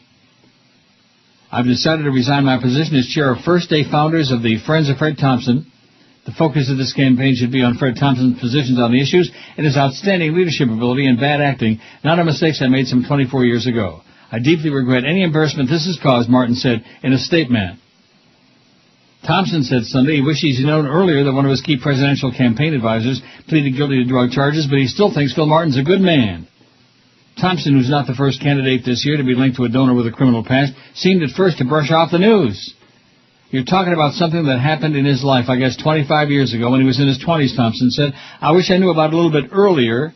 Phil, I'm sure, knows that he should have told me about this. That he thought was over and done with and forgotten about, I'm sure. But, of course, nothing's ever over and done with and forgotten about in this business. Right. Well, there you go. Fred Thompson. He's got about as much chance as Tiny, you know, my dead dog. Tiny Thompson? Tiny Thompson, yeah. Very sad. Very, very sad field, man. I thought that, Barack Obama was going to be like the great knight. I almost said the great white knight, the great dark knight, you know. But I don't know. He just seems to have limped along here recently. I don't know what the hell happened to him. Maybe they got to him. They must have. Maybe they said, you know what, you got too much of a chance. We don't count in your kind, man. 890. Oh, look at that. We're tied with yesterday's positive poll, and today it's only 12:08. 892 was yesterday. Well, we need 3 more. See. We got 891. As if. Oh, and wait till you see Footy still got the poll from last week on there. George isn't aware of Footy's great poll. Wait till you hear this. You are going to be so impressed, you're going to say, boy, we better start doing a lot more work on the polls on our website. Wait till you hear this one, okay? Okay. Who on the Footy Show do you think has ED? Johnny Dolan on Master Control, Luis Espinosa on the phones and podcasts, or Footy? Huh. All of the above? Who has ED? Who's the limpest of them all? Oh, How about Johnny Dolan on Master Control? Johnny Dolan, whose claim to fame in the business is he once took a leak next to me at the IODT room, at the urinal next to me. And he's winning. He's got 50% of the vote. Of course, we don't know how many votes there are. Do we know anybody over there at IOD? Do we still have any contacts over there? There must be. You must know somebody over there. I just don't know who's over there right now, but there has to be. We need to get the private page, you know, so we can find out how many votes they're actually getting on that poll. Oh, yeah, good luck. Why is that? Oh, 895, by the way, Chris. We did it. All right, let's go home. As your close personal friend, David Sampson, would say, although he would say it in a much higher register than I would. What would you say, David? We did it! Oh, my God. Hey, David. You fairy. Goodbye to the Marlins. Farewell to the Marlins. Do we have a bit called Goodbye Marlins? No. There's one for your chicken egg. Right? Right. Goodbye Florida Marlins. We got Goodbye Fiedler. I forgot about him. Oh, yeah, we do have Goodbye Marlins. Excuse me. Goodbye Florida's team. Nice while it lasted. Violating the Florida tradition of apathy when you played the game too well. Next season will be hell. Oh, rhymes with Dontrell. Yeah, I see that they got a couple of good players, Cabrera and Dontrell, and they're on the block now. Correct. So they're going to do the same thing they always do, no matter who the owner is. Well, we can't afford the salaries, so we got to get rid of the good players and lose 100 games again next year. You know, like that. And boy, Joel Feinberg, let me tell you, not only are you going to drop off that July in this next trend, but then you got the Panther games on there. That's going to be your nighttime your winter nightmare, and then your spring and summer nightmare is going to be the Marlins. Oh my God. The only bad thing for us is that next summer we don't have any of those early shows. Damn it. Maybe we can simulcast. Maybe. Can we work that out with my close personal friend Joel? Sure. You can split that tiny number. So how did the humper sound to you when he called in? He sounded to me like a little, I don't know. Under the weather, maybe? Yeah. Like not great. Lose some weight, Hank. Take your blood sugar. Take it 900 votes. Oh, there's Swillery. And nuclear Egypt. The nation's president makes an announcement that draws both cheers and some... The draws. Why do they have to put all these British-sounding people on CNN International? Is that supposed to be like... I mean, I don't get it. It's like in horse racing in the U.S., the same thing. You know, Trevor Denman's great, which I didn't used to like him, but I think he's great. But now we got a whole spate of Brit-sounding, or maybe they actually are British, race callers now. Well, what? Monkey see, monkey do. Don't you hate that? Monkey do. Kind of like Ancient Paul and the old Ron. Can't stand that. People with no originality. Somebody else done it. Somebody else sounds like that. So now I'm going to try to sound like that. Oh, Joe Bell reminds me that Jeff High is at WIOD. I'm sure he can get that information for us. Joe Bell reminds you? Yes. Why, did he just come in there? No, I got an email. You got an email. He's contributing to the show. Come on. Give him something for that. He could be doing much worse right now. He could be booking more talent. He could be signing up more failures like the Fabulous Sports Babe. Attaboy, Jolly Joe. The best talent. This is Neil Rogers. What a guy. What a goy. The Maniac. sports leader. Suck it in and hold it. Way down south, where the mugwumps go to hang from trees and play banjo. You got some who own a station on newfangled radio. Now as North Carolina goes, Raleigh's a big city, you know, and that's where the Beasleys had to go for Jolly Riley Joe. You fairy. A new GM, he'll do what he can. Shake your hand like a friend, then quickly walk away. They had Joe go to 560 with ratings in the toilet bowl to get those flaming sportful mows in order and control. And then so Jolly Raleigh Joe, avuncular and in the know, he lets Mo go, and here's what blows, gives Geldy his own show. Ow! He'll make a big change and rearrange. It's worse or the same, he hasn't done a thing. No. For what goes on the air at 2, Joe don't have a stinking clue. Out of format that essentially blows sport hole radio. The GM of 560, Jolly Raleigh Joe. Howdy, Howdy! Okay, 1218 at 560 WQAM. You can get a hold of your close personal friend, Fat Boy, who tried to throw you under the bus on at least one occasion. Mm-hmm. And I'm sure he'll be more than happy to stir the pot. Okay, you know I'm smoking. Well, he's a professional troublemaker. It's right up his alley. He'll hack their computer for us. Right. Why does he have to hack it? Well, if he can't hack it, pack it. 907, didn't he pack it? Yeah. It seems to me that not that long before they fired his ass, his fat ass, wasn't he given that award over there in Naples? They invited his fat ass over there and they wined him and dined him, the salesman of the year, all that other, remember that? Yeah. Then they woke up one day and said, I think we made a bad mistake. Well, anyway, here's all that there is on the story about the shooting. A male teacher has been shot during a robbery attempt outside of Carroll City High School. The teacher has been taken to Jackson Memorial Hospital North. A robbery attempt. It wasn't in the school, wasn't on school grounds. It was outside. I guess he was walking to somewhere, and he's not walking right now. How do you like that? Crazy people with guns, baby. Scumbags with guns. That's America for you. 907. Don't mess with my guns, Neil. Don't you mess with my guns. We'll get the NRA after your fat ass. 910 on there, Chris. I think you got a real shot at 1100 a day. I doubt it, though. Yeah, we can do it. Oh, there's that Hosni Mubarak, man, speaking of guns. Man. Egypt, it's okay for the... See, that's one thing about the USA. We'll decide who can have the nukes. Israel can have them, yeah, because there's a lot of Jews that vote. That's right. Egypt can have them because, we got our head up his ass. Or is it the other way around? I think it's both. Oh. India can have them and Pakistan because that keeps them like at, a stalemate. Getting pretty stale. Jeannie Pirola, the executive chef at both Burns Steakhouse and a partner executive chef at Sideburns, has left the restaurants. Jeannie Pirola.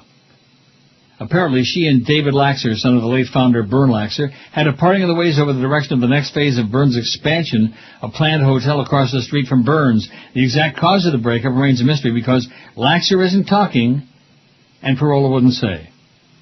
Both said there's no acrimony. We had different visions and faced up to the fact, Pirola said. The next chef or chefs of the restaurants will come from the staff that Pirola trained. She says the food will be as good and probably better as talented chefs get a chance to cook on their own. You know, my friend, our mutual friend, the professor, and his fiancée, they went to Burns a couple of weeks ago, remember I told you? Mm-hmm. And, he didn't say it wasn't good, but I got the feeling that he was disappointed. Huh. Because it was the quality there was years ago, but then again, what is? You know what I'm saying? What is? Right.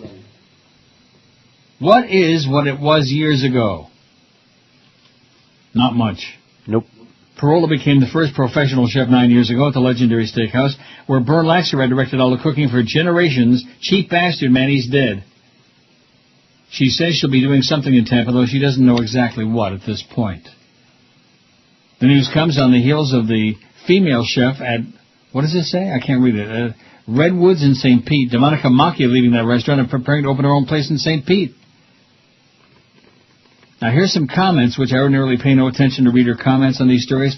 This is interesting. The arrogance of the waitstaff at Burns is disgusting, as is the service. Open up a new restaurant that treats people well. Maybe I'll eat there. How do you like that? Tom says that. How do you like that? Wow. Barry Fry says, I agree with you. Tom lacked the class to address the stir without attacking one side or the other. And then Larry writes, why exactly is this front page news on this website? We're going to have stories about fry cooks at McDonald's disgruntled because someone decided to take away the tank full of plastic balls at Playland. I know she's more than a fry cook, but the point remains, who really cares? Well, somebody cared enough to send a comment. How do you like that? Huh. See, that's what I would say about that. If you don't care, move on and read something that might be interesting to you. Bitch, idiot, simpleton, nut job, goofball. Anyway, that poll, I don't like the poll. It's depressing. That's why it's got a lot of votes, because it's depressing. What's the worst thing ever? I got another one for on there. I moved to South Florida. Okay. You don't think that's going to get a lot of... Why do you say that like that? Why do he always say, okay, like the most disinterested, like I just said, the worst crap that was ever said in the history of mankind. Is that the way that sounds when he says that? Sounds good to me. You don't have to kiss my ass, I mean, even on the day after my birthday, but I wasn't on yesterday. Don't take it personal. Yeah. Oh, I know, that's just him. Very, very low disinterested. key. Yeah, disinterested and disgruntled. No, that's not the word. What was that word Eric reminded me? Gruntled? No, not disgruntled. Not depressed. The word about the QAM, the atmosphere, except in the sales department, where evidently they think we've got a great thing going, and it can only get better. Listen, it can only that's get all better they once do we over blow there. the humper out of there, and we get more of the fabulous sports babe on the air, and we get some loser on in the afternoon, like maybe the Kenny and Bo show back. You know, if sales meetings and seminars and all these different sales tactics that they do, if that's what it's all about, then we win. Oh, yeah, a lot of meetings, baby. A lot of meetings. You know what that reminds me of? What? Because I was talking about it just before Godfather 2. Oh. A lot of meetings? Right, yeah, buffer. The family had a lot of buffers. Yeah, family has a lot of meetings. That was a good scene. Yes, it was. The Italian people are a wonderful people, and they never stole a freight train. Well, maybe they did. 913 vote, and we just put I moved to South Florida on there. That's going to go zooming up. You'll see. The worst thing that ever happened to me, moving to South Florida.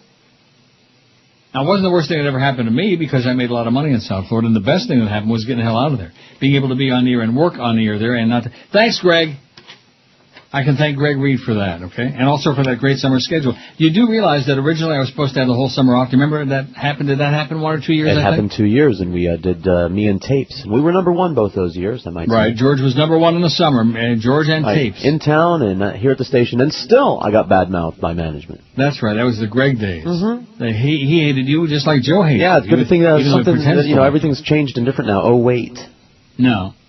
Different faces, same bad attitude, same bad decisions. And by the way, speaking of bad decisions, the fabulous sports babe, she's back, whether you like it or not. 9 tonight on QAM. Wow. Biggest names. Wow. Best talent. Big. Neil Rogers. Huge. Sports Radio 560 QAM. The sports leader. Neil. Yeah. Oh my God. Good morning, sir. How are you? It's Robert Iger, President and CEO of the Walt Disney Company. You don't have to say your title every time. And how am I? I'm not good. I lost a bundle on the Jets game. That Eric Man genius turned into Eric. I don't know what the f*** I'm doing. Sir, I thought you'd quit gambling. I haven't quit anything. I do it all. What's your problem now? No, sir. Hey, before you get into it, why aren't you using me? What, sir? You gotta use me more. November sweeps are coming up. Get me on some of the ABC shows. I own the network, for crying out loud. Well, sir, what did you have in mind? You are only 18 inches tall. Hey, with the short jokes. So what? I'm 18 inches tall. I am ratings gold. People love Mickey Mouse. Sir, what did you have in mind? How about you put me on private practice? Maybe write me a little affair scene with Addison Montgomery. Let her examine me on that table of hers. Sir, she's an OBGYN. So I could have an OB-GYN. I think she's more of a... Whatever. How about Grey's Anatomy or Dirty Sexy Money? Hey, put me on Women's Murder Club and give me a scene with Angie Harmon. Yeah, sir, I don't believe a mouse would probably work in a crime procedural there. Hey, this is television. It all works. Yeah, I don't know, sir. How about Dancing with the Stars? I am perfect for this. Sir, perfect. You may be too small to do any of the dancing steps. I'm a hell of a dancer. I could have an affair with that Maxim Cherkaskovia. Sir, Maxim's a man. Oh, well, who's the hot one? The Cheryl Burke or Juliana Hough? Oh, yeah, Cheryl Burke. Oh, my God, the Juliana Hough. I like to get my big white hands all over that. Sir, aren't you a married man? He doesn't do anything anymore. She used to say no to nothing. Now she says no to everything. Sir, shouldn't you maybe go to therapy or something? Hey, why don't you put me on Men in Trees? Is Anne Heche AC or DC this month? Well, I believe she's dating her co-star, James Tupper. So she's AC. I don't know what that means, but yes. AC/DC! Sir, I actually have an idea. Wait a minute. Stop the presses. Oh, my God, has an idea! And what is it? How about Ugly Betty? Why would you put me on that show? There's nobody hot on that show. It's called Ugly Betty! Well, sir, Rebecca Romaine is in the show. She's beautiful. Plays a man! Yeah, she plays a man, but she is a woman. But she plays a man! What would that do for my reputation? Sir, wouldn't you just be acting? Did you bet the Jets this week? No, sir, I don't. Oh, my God! I don't gamble, sir. What the hell happened? Sir, I don't think you should either. You've had a problem in the past. Hang on a second. Did I ask you what I thought you thought? Well, no, sir. No, I didn't, did I? I thought since we were friends, we could... We're not friends! We're not? No, we're not. You're my puppet. Hey, does your butt hurt from having my big white hand up you running you all day? No, sir, I'm the president and CEO of the company. You're not that. I pull all the strings. I'm Geppetto. You're Pinocchio. Well, sir, this is a great conversation. So what show am I going on in November? Pick one and get back to me. Yeah, I'll just work things out with the programming department. Yeah, work that out and get me on. I'm partial to Dancing with the Stars. Right. You want I'd be a hell of a dancer. Right. Yeah. Work my tango magic all up and down that Juliana Hough. Yeah.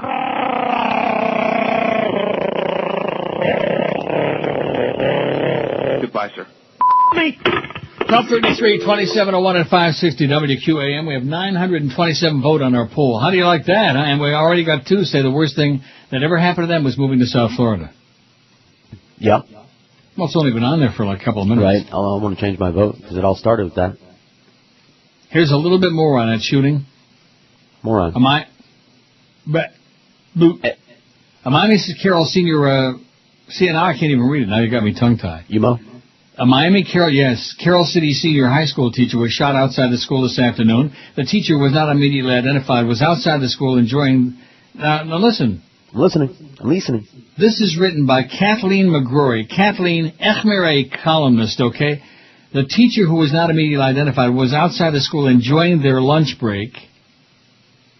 Yeah, how did you they see know? the grammatical problem with that? When two gunmen approached, said John Schuster, a spokesman for the district, after one opened fire, both fled into a nearby apartment building. A second teacher was not hurt. The wounded teacher was airlifted to Jackson. His condition not immediately known. See, so we know it's a he. It already said that. So why not saying enjoying his lunch break? Enjoying their lunch break. Mm-hmm. Oh, Kathleen McGrory. Echmer, a newspaper, the Miami Herald, okay? We be illiterate at the Herald. Both Miami Carroll City Senior High in Opelika and nearby Carroll City Middle School and Carroll City Elementary School were in lockdown, Schuster said. Dade police are investigating. Parents were being urged to stay away from the area. The students are safe, but the gunmen were still being sought in the hood. How do you like that? And... wait till you hear this. Well, you won't care. Oh, look at this. When you buy any of these phones, you get a foot up your ass with 2-year activation. And look at that. There's a bunch. Everybody and his brother's got a different kind of phone now. I got 2 phones now. Right. Now, you know the, where is it? That thing? Jesus. Yeah. The Telus? Yeah. Hey, tell us about it, Neil. I don't want to tell it.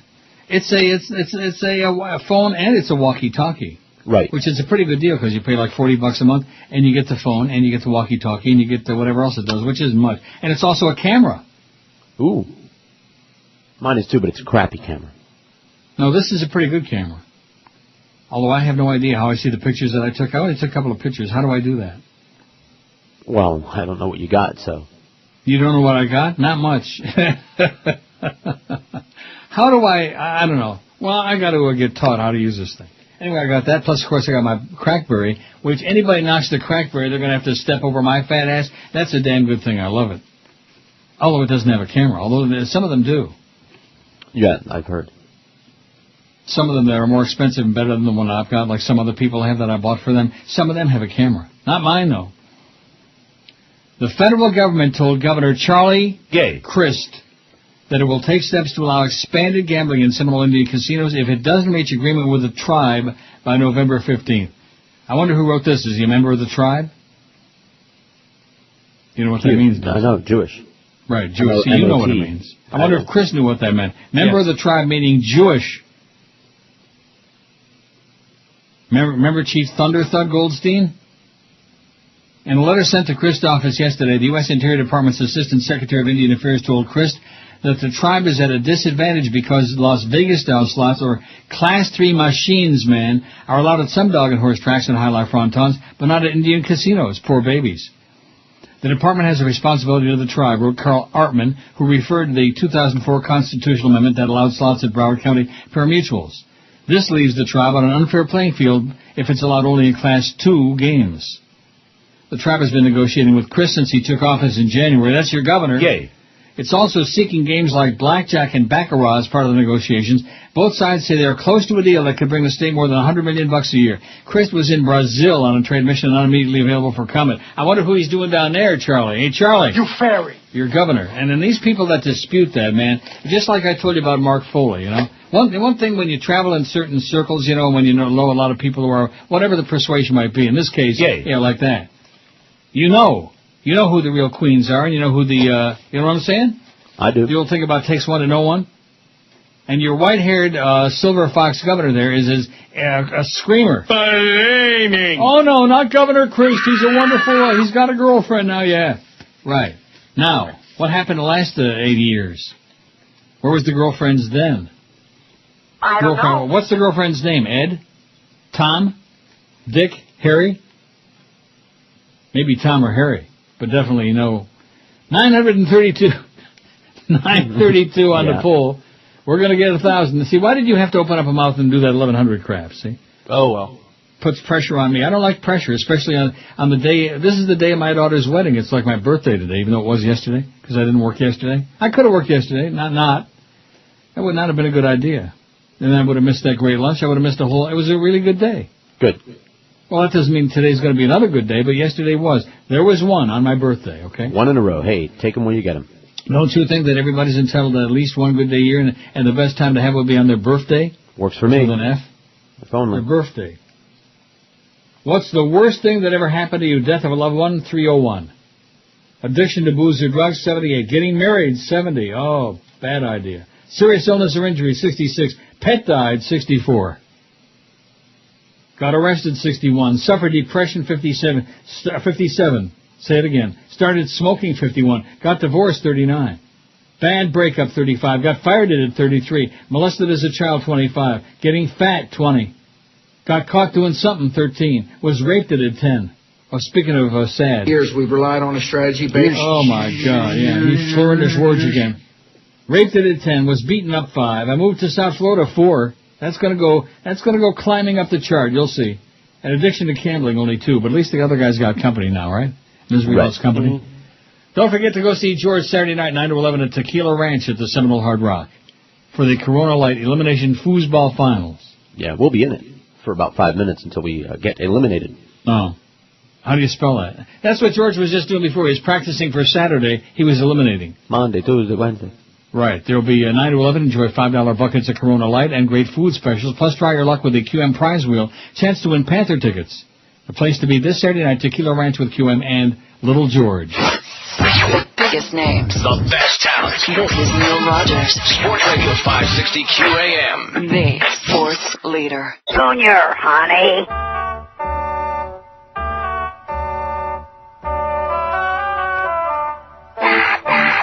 Hillary, Hillary, what are you running for?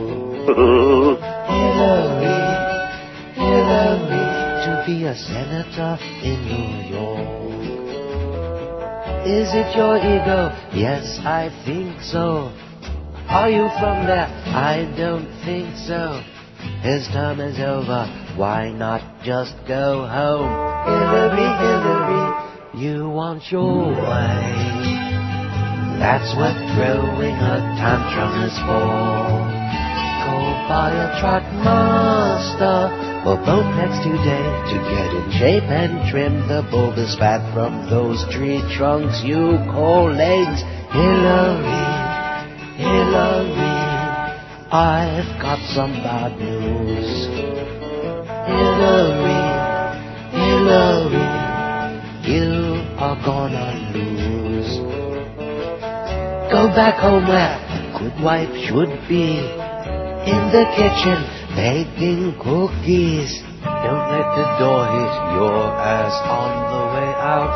Hillary, Hillary, Rectum. Hillary, Hillary, Hillary, Hillary. 948, that's the number, man. All the numbers all the time. We're going to start just giving numbers out on the air. That's going to be our new show starting, I think, next week, Monday. Just numbers. 72, height. Oh, speaking of football, by the way, Chris, I wasn't here yesterday to gloat about that Patriots victory, which I'm sure you were very depressed about. I wasn't depressed, but, I was rooting for Indy, so. You were shocked, weren't you? Not really. I mean, Indy had one receiver, so, hey. Shocked. I wasn't shocked. 20-10, they're losing with like 7-8 minutes left in the game, and the Patriots pull it out? Correct. And win 24-20? That Sandy Peyton Manning, man, he gives me spilkies. I take a look at him, I just want to barf. Nancy Donnellan, that's the Fabulous Sports Babe. I'm reading this from the internet. A sports radio personality, empress of the Global Babe Empire. A military brat from Boston. After talk show gigs in South Florida and Seattle. South Florida on QAM, which bombed bad. She went national via ESPN.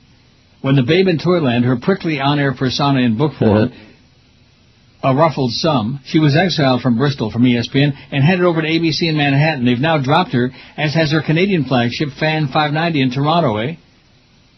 Then it says, golf mad mother of Garth, a gonzo Donald S. Cherry clone. Now, even you know Don Cherry. Yeah, what about him? Well, it says a gonzo Donald S. Cherry clone. Okay. Whatever. Exactly. Whatever that means. So she was on the Fan 590 in Toronto, eh? And they dumped her too. But now she's on the QM 9 to midnight auditioning. Just keep in mind, don't get all depressed. It's only an audition. And if cooler heads prevail, they'll say, this wasn't such a good idea. Yeah. Whose head are you referring to? I don't know. Do we have any cooler heads? We have a bunch of hot heads. We have a bunch of dumb heads and dumb asses. I know that. Well, what's the point? Are you ever going to hear it? No, I'm not going to hear it. No. Am I ever going to hear it? No. No. Chris already heard it. And being diplomatic because he's a wuss, he said he wasn't impressed. Is that the best you can do? It wasn't, wasn't impressed, so I listened to something else. Well, what does that mean, it wasn't impressive? Well, it wasn't engaging. She didn't say anything that I didn't already know, and I wasn't interested in what she was saying, so I changed the channel. And she doesn't know anything about the South Florida teams, the Panthers, the Heat, the Dolphins, who did I leave out? The Marlins? She knows nothing about these teams? That's what the person I asked said.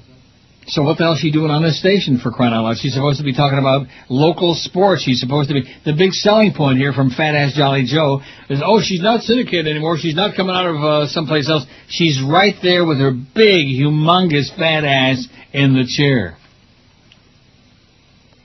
So, what good is that to when she doesn't know anything about the local teams?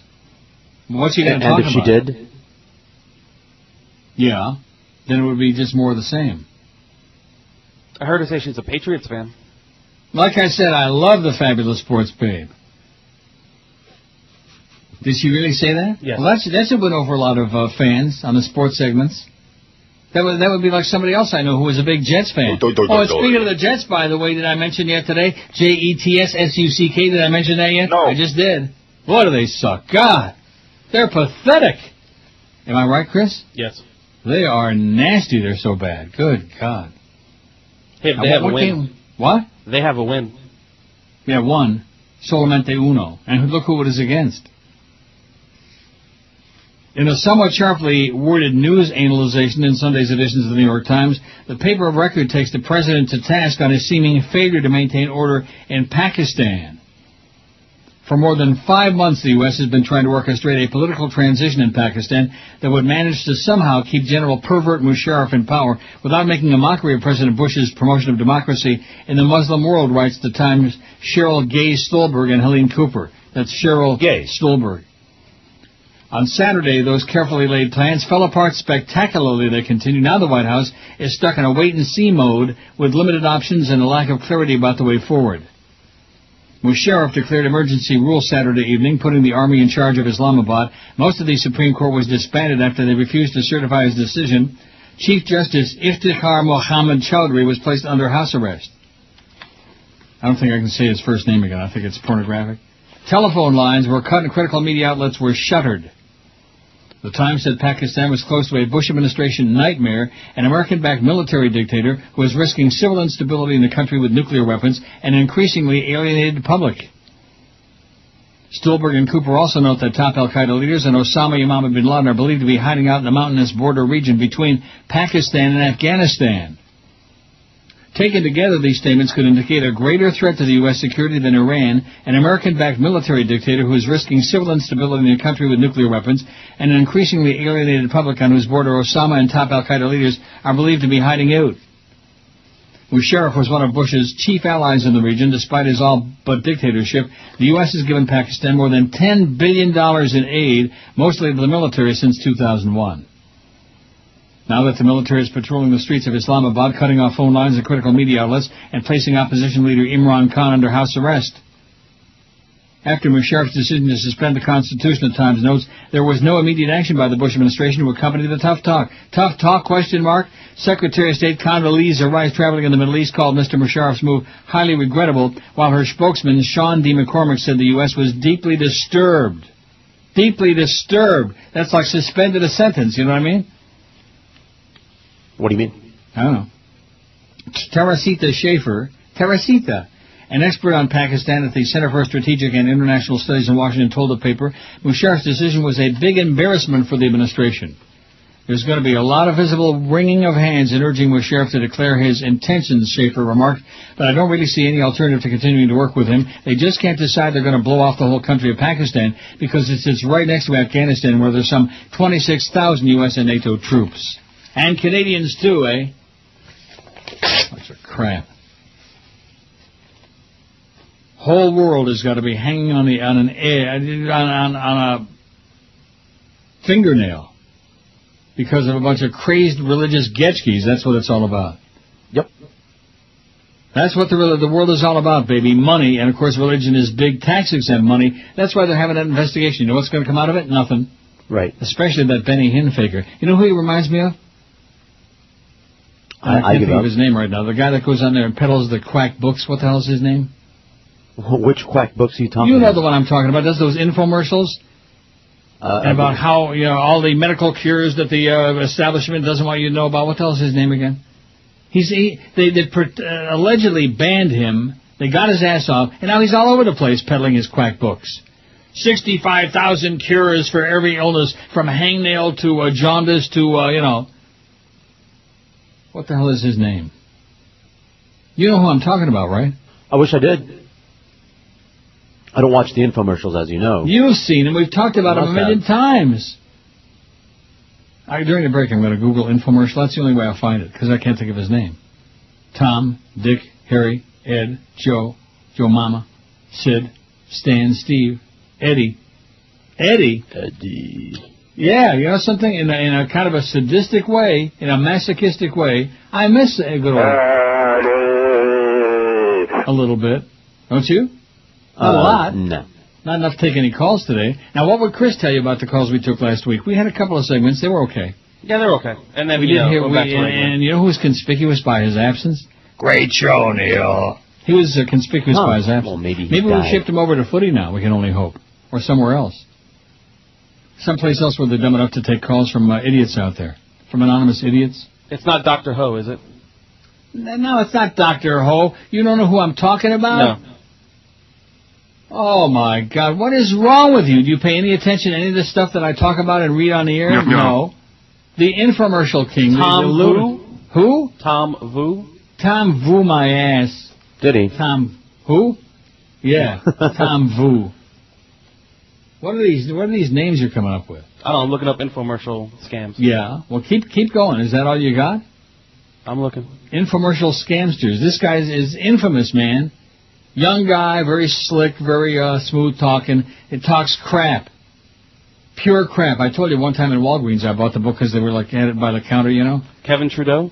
Kevin Trudeau. Very good. That's the guy. I should know that because I should think of Pierre Elliott Trudeau, you know. Thank you, Eric. Being Canadian, what? Eric sent that one in. Thank you, Eric. Kevin Trudeau. Eric knows his fakers. What? Eric pays attention to what you talk about. He's about the only one. Right. By the way, I did get one more happy birthday wish on MySpace. That's sweet. What a sad web we weave. Yeah. Too late now. They just don't care. That's South Florida for you. Let's see. Move to South Florida's up to 6 now. That's slowly but surely. And a lot of people wish they could change their vote, like you said. Anybody out there listening on the internet outside of South Florida contemplating a move? My best advice, if you're going to do it, my best advice is don't do it. But if you're going to do it, don't unpack.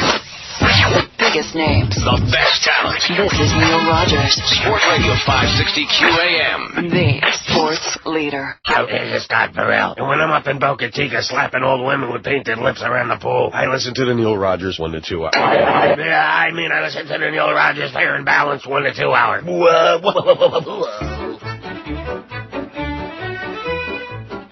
Mohammed David here. I am here, and you are... I can't say it anymore. They took that from me. Thanks in no small part to that midday show guy. Who, Boca? Yeah, that's the guy. Whoever the hell that is. You met him. I did? Yes, out in the hallway. I don't know whatever. Let's take some calls then, shall we? Prestigious Bud Collier City. Hello. Yeah, hi, Mom. Yeah, well, you know what it is. When are people gonna realize this? This is a sports show and nothing else. Absolutely. Nothing exists outside the gay world of sports. Yeah, and by the way, they paid me to ogle and admire men. This here is a show for men. About men. Like smelly bears and chaps. You stole the pizza? Huh? You stole the pizza? I did not take no pizza. You stole the pizza? Don't be ridiculous. You stole the pizza? I don't know what you're talking about. Stole the pizza? I didn't steal no pizza. Stole the pizza? No, I did not steal no pizza. Stole the pizza? Now see here. I ain't no pie burglar. Stole the pizza? I did not steal the pizza. I only had one slice. Well, okay. So it was a whole pie. Who cares? Those bums had no power. I was hungry. I sacrificed a lot too, you know. There was no Dr. Brown's. Just don't taste the same without the Dr. Brown's. Screw this. As that Murrow once said, good night. And kiss my ass. 102 at 560 WQAM. I got some really exciting news. Guess who sent me an email on my MySpace? I don't know. Old. Could you narrow it down more? Old. Rickshaw. Right. All right. He says, hit the big 69, and you're right behind at 65. Tried to call today, but nobody's picking up the phone. That's right, Ricky Ticky. We don't talk. I talk. You listen. Please tell whoever said they're getting old is in your mind is that they're full of Schmidt. Happy birthday and a whole bunch more. How did George? Says Ricky Ticky. Thanks, Ricky Ticky. And we're not picking up the phone. Well, we picked it up for the Humper, and the Humper didn't sound too good, to be honest with you. He sounded a little bit, like you said, under the weather. Incoherent. Right. No, not incoherent, but... under the weather. Not good. So that's good. That made my day. Well, it didn't make my day, but they just started. You know, once I get off at 2 o'clock, that'll make my day. 973 votes on our poll. Let's see. 7 already said the worst thing that ever happened to me was moving to South Florida. So here's a little bit more. Just little dribs and drabs on that story. Kathleen McGrory, I see they corrected the grammar in this story, yeah. Leave it to me to try to correct them over there at the Herald. They know nothing. Heavily armed SWAT officers were rolling the streets outside Miami Carroll City High School in an armored vehicle, hunting for 2 gunmen who shot a teacher outside the school. School officials told students the teacher was Sergio Miranda, an algebra teacher. There was no official confirmation of his identity. The shooting happened a little before noon today. Miranda was rushed to Jackson. His condition not immediately known. Earlier in the day, Miranda was outside the school with a colleague. They were enjoying their lunch break. Now, do you see how much better that grammar is? Nice. How do we know they were enjoying it? That's very presumptuous. Yeah, they were having their lunch. They were on their lunch break. Right. Not they were enjoying their lunch break. This is like it was written crappy by a couple lunch. of children. They might have been Kathleen in a bad McGrory mood. and Jorge Valencia. Oh, my God. They were enjoying their lunch break when the two gunmen approached, said John Schuster, a spokesman for the district. After one opened fire, both fled into a nearby apartment building. The second teacher was not hurt. He's still enjoying his life. Well, I guess not. Carroll City High on 3422 Northwest 187th Street, Miami Gardens, and not too far from INZ, by the way, from where I worked for a long time, in Zeta. Are they still in that building? No. I don't know. Good question. Carroll City High and nearby Carroll City Middle School, Brentwood Elementary, and Barbara Hawkins Elementary were on lockdown. Schuster said they'd police investigating. Parents were being urged to stay away from the area. The students were safe, but the suspects were still being sought in the hood. Yeah, not too far from old WINZ, man, and Zeta. Those are the days, baby. That was, a marginal neighborhood. And now it's probably less than marginal. Not good. Punks running around with guns, baby. Crazy people with guns. That's the American effing way. It sucks. Whoever invented the gun. Now, who invented the gun? Who's the person that invented the first gun? Oh, you got to go way back. I mean, the Chinese invented gunpowder, but then it was the Europeans that turned it into a weapon. Really? I mean, first came the cannon, and then they just kept getting smaller. So you got to go way back. Yeah, big fat. What a shame that he's dead. William Not really. He's been dead a long time. Probably rotting in that box. I imagine. See, that's why it's so much better to get cremated. Who wants to be rotting in a box? And then there's some people who think, oh, well, if I get cremated, then when they come up with the cure to bring all of us dead people back, then I won't be able to do it. There are people who really believe that. Oh, I know. People believe lots of crazy things, don't they? Right, because a lot of people are stupid and crazy. That's correct. Oh, they're going to come up with a cure. Make sure you don't get cremated, folks. Make sure they put your ass in a casket. A tasket. Make sure you're in a casket. In a press release late yesterday afternoon, Senator John Kerry, who looks like he belongs in one, by the way. God, he's scary. I give high kudos to that kid, although he shouldn't have apologized. The Don't Tase Me Bro kid, what's his name? From Weston? I don't know. I give high marks to that kid, man. If anybody deserved to be harassed, it's freaking John Kerry. What a wimp. Mm-hmm. He announced yesterday that he's introduced legislation to ban the practice of voter caging, a practice in which groups send mail to voters' addresses and then use return-to-sender envelopes to challenge the legitimacy of individual votes. Voter caging. I got news for you. I've seen a lot of you folks who do vote, and believe you me, cage would be a good start. Wikipedia defines caging as a term of art in the direct mail industry, as well as a term applied to a technique of voter suppression. A caging list is a list or database of addresses updated after mailing programs completed with notations on responses received from recipients with corrections for addresses that mail has been returned undelivered from or forwarded onward from, as in onward Christian soldiers. In October 2004, the BBC reported on a list of caging targets that had been culled from an email allegedly sent by the Bush campaign. The email, which was errantly sent to GeorgeWBush.org instead of GeorgeWBush.com, contained a list of 1,886 voter names and addresses in largely African-American and Democratic areas of Jacksonville. The practice of caging is reprehensible and has absolutely no place in our democracy, Kerry said in his release. Here in America, every citizen, regardless of race, gender, religion, or sexual orientation, has the right to cast his or her or its vote. These are the very foundations of our democracy, and this bill will ensure that we protect fundamental freedoms for millions of voters, yada, yada, yada, like that, yeah. How come he didn't open up a big mouth when they stole the election in Ohio in 2004? So all these people who are dead today maybe might be alive. Maybe they would have had enough common sense, maybe a little bit, to bring all the troops home and get the hell out of there and let all them Getskis kill each other. Like I've said forever, if a bunch of crazy religionists want to kill each other, have a good time. Just leave all the rest of us out of it, that's all. Right? Amen. Right, please. And do it fast. Kill each other quickly so that we can get on with our lives. Get it over with already and quit bugging us. You missugarness. You mishigoyim. 982 on the poll. We'll make our 1,000, and after that, Chris is on his own. I don't think you're going to get no 1,100. You're crazy. And don't make a deal out of it. You know what I'm saying? Oh, we only need so many. Forget it. Okay. 1,000 is fine today. We only had 892 yesterday, for crying out loud. That's George's fault. What? How's 1050?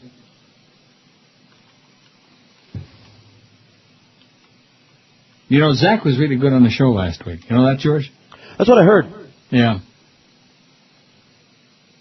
Although, I don't know. I mean, I thought he was fine, but all these people saying, oh, he's got such a great voice. He doesn't have a great voice. He's got a raspy voice. He can barely speak. He has a hoarse voice. Yeah, he's got a hoarse, raspy voice, a little hoarse. Very velvety there. It's a deep and velvety. Like Khartoum, a little hoarse. A little bit. Khartoum. Well, let me tell you something, my friend. Oh. No, I can't watch it anymore. I just can't do it. I know all the dialogue. I've seen him 85 trillion times. This committee owes an apology, Senator. Yeah. That's the scene I saw yesterday, the Senate hearing.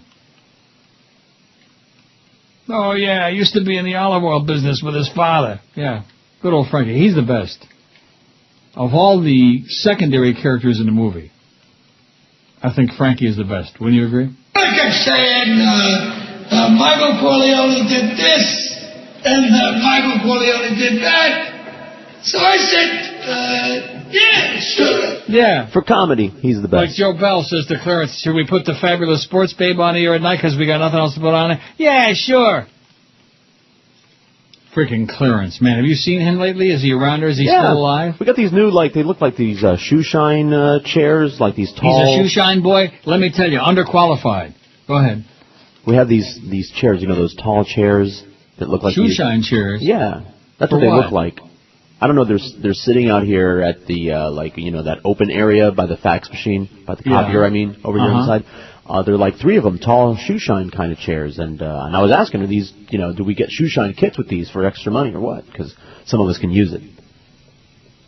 I don't understand. What are they there for? What's I don't know what they're there for. Maybe they're there for sports thing? Yeah, they're sports chairs. All right. They go with the sports time. Right. Does that have something to do with like jock straps and shoe shine chairs? I would think so. Maybe it's a diversion from sports because the South Florida sports scene is so desperate. Aren't we cursed down there? Of all the calls that I remember, and there are a few. And it wasn't even to my show. It was Mad Dog. Jim, aren't we blessed down here? Some pseudo-intellectual sounding a-hole, man. Aren't we blessed down here? What a jerk. What a jackass. That's what your quality of life is all about, is the quality of the sports teams in your market. That's really sad. If that's the case, there must be people committing suicide all over town. God almighty. 985. We'll like the 1,000 easy. That's all we want to know. I was walking yesterday, a couple days ago, walking to the store. There was a little dead bird on the ground. Just kind of like lying there on its side. A dead bird. Yeah. That happens. No, I do know that. But, the interesting thing is we don't see them. When's the last time you saw a dead bird? Just the other day there was a dead baby duck, I guess a duckling they're called, in our driveway. Cat must have gotten to it or something. A cat got to it? I imagine. Well, shoot the cat. Torn in half, sure. Kill the cat. Put it in the microwave, nuke it. Yes, but I had to dispense of it. Oh. A widow duck? A widow duckling. And this was a widow bird. Looked so sad. It looked sad to me, and I guess, I don't know, I mean, I didn't know him or anything like that, or whatever it was, but it just was lying there on the side, its eyes are open. And I thought to myself, gee, a dead bird. See, Ricky Ticky is right. When you get to be this age, even something like that is pretty stimulating.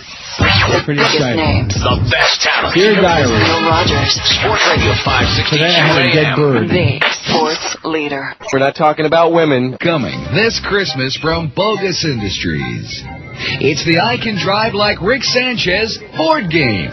It's a real-life action-adventure game that uses the streets of South Florida as a game board. Start begins at concession stand A of Joe Robbie Stadium, where each contestant has to drink himself to oblivion. Whoever gets the highest blood alcohol level first goes on to level number 2. They'll run down a pedestrian and haul-ass home section of the game. This leaves for game police battle, and each player must come up with a different excuse to go home and get his license. Then it's off to the final leg of the board game. Hire an attorney, go to court, and whoever gets off with the easiest sentence wins. It's hours of fun for the whole family. The I Can Drive Like Rick Sanchez board game. Bogus Industries. Well, the reason I played that, and the reason I played that drop-in before that is Brandon sends me something actually pretty interesting, believe it or not. Okay. Hey, boy, what's that in your mouth? Guess what it's about? I don't know. WFOR CBS 4 reporter Brian Andrews, who signed a new 3-year contract in September for Channel 4, just quit. Andrews, 35, is moving to Bogota. I want to be an international correspondent. I have a huge interest in Latin American news, and I've always wanted to live in Colombia, he said. His Miami Shores home is on the market for $419,000. I'm going to sell my car, liquidate my assets. This is a tremendous leap of faith, said little Brian. Little Butterfly. Andrews, who did 3 years with CBS 4 and 9 years at Channel 7, will study Spanish and freelance while he job hunts. He signs off on Channel 4 on November 28th. How do you like that? And guess what? Adam still ain't interested. Was that him or was that Dan Stewart? Oh, it was Adam. I mean, it might have been Dan Stewart. I don't know about that. I only know about the Adam thing. But was that little Brian? That was. Brian Andrews that was trying to like... That was. Oh. Probably want to vote?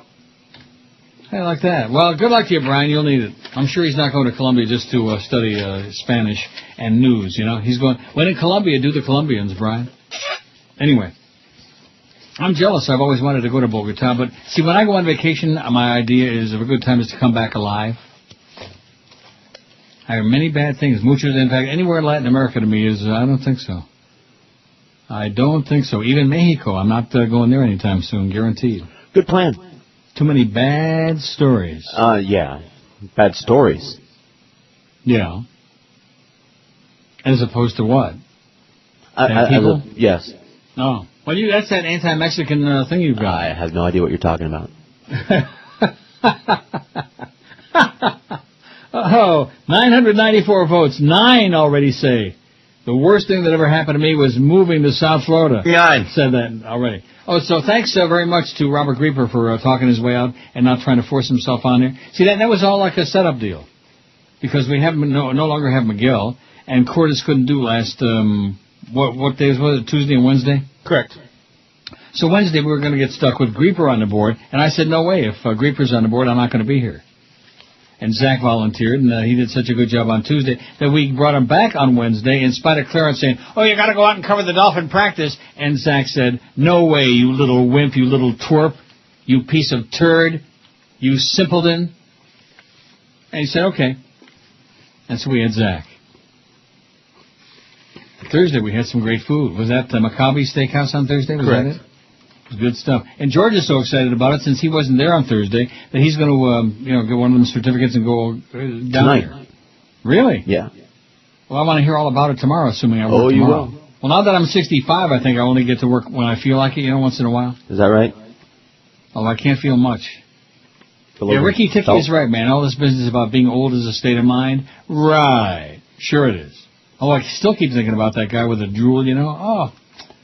That was so sad. I mean, this is a pretty, seemed like a good guy. I don't know him well. I don't even know his name, but he seemed like a friendly, fun-loving guy, old, in his 70s. Maybe, who knows, maybe 80.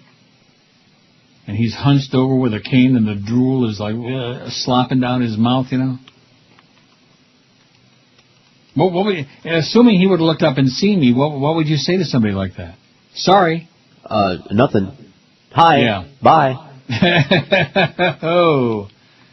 Wow. Former President Gerald Ford sympathized with those who wanted Vice President Cheney dumped as Bush's running mate in 2004, new book says. Write When I'm Gone, a remarkable off-the-record conversations with Gerald R. Ford, series of interviews with Ford by veteran New York Daily News reporter Thomas DeFrank, was described in the years before Ford's death in December at age 93. The conversations were to stay off the record until Ford's dead. He's dead. Dick has not been the asset I expected on the ticket, Ford told DeFrank in March 2004. As you know, he's a great friend of mine, did a great job for me, but he's not clicked, if that's the right word. God knows he works at it. He hasn't clicked. Maybe his ticker's going to click. Ford had a generally positive impression of Bush, the book says, though he said Bush's decision to bring his father and mother into his bid for the 2000 nomination was a mistake.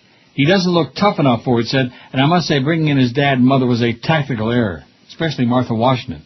That old bitch. In subsequent conversations after Bush took office, Ford expressed alarm at how the president turned budget surpluses into record deficits, and he criticized the rationale given for the Iraq War, saying the White House should have focused on Saddam Hussein's brutal behavior, not on weapons of mass destruction that would never be found, the Washington Post Peter Baker wrote about the revelations in Monday's edition. He also seemed troubled by signing statements attached to bills in which Bush suggested he might not enforce laws he thought intruded on his executive authority, and Ford questioned the need for warrantless surveillance, too. I would never do it, he said, after the New York Times' James Risen and Eric Lichtblau revealed the program in 2005. It surprises me they worry that they think that they have to do it. I was dumbfounded when I heard they were. I didn't think it was necessary. Where does he get his advice, meaning Bush? Where does he get his advice, Jerry Ford, who is as dumb as a rock, said. From Cheney in a circle, DeFrank replied. Explain to me who this fellow Libby is, Ford added, referring to Cheney's then chief of staff, who was later convicted of perjury in the CIA leak case and then pardoned. I never heard of him, and I thought I knew Dick Cheney. Well, guess what? I guess he didn't know Dick. Wasn't that the problem? Hi, this is G. Gordon Liddy, and they don't come any worse than Neil Rogers. Yeah, there's another one. Go eat a rat, okay? Go eat a mouse. Piece of crap. And he's, like that other article said, now he's become a superstar. Gordon Liddy, Ollie North, all of this crowd. Although Ollie North, I think, is vanished, hasn't he? I hope. Maybe he's going to move to Columbia with Brian Andrews. Hey, little Brian. You fairy. Wow. Have a good time in Colombia. Those Colombian people, man, there's a lot of really, really hot Colombians.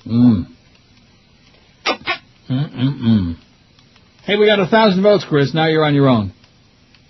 Okay.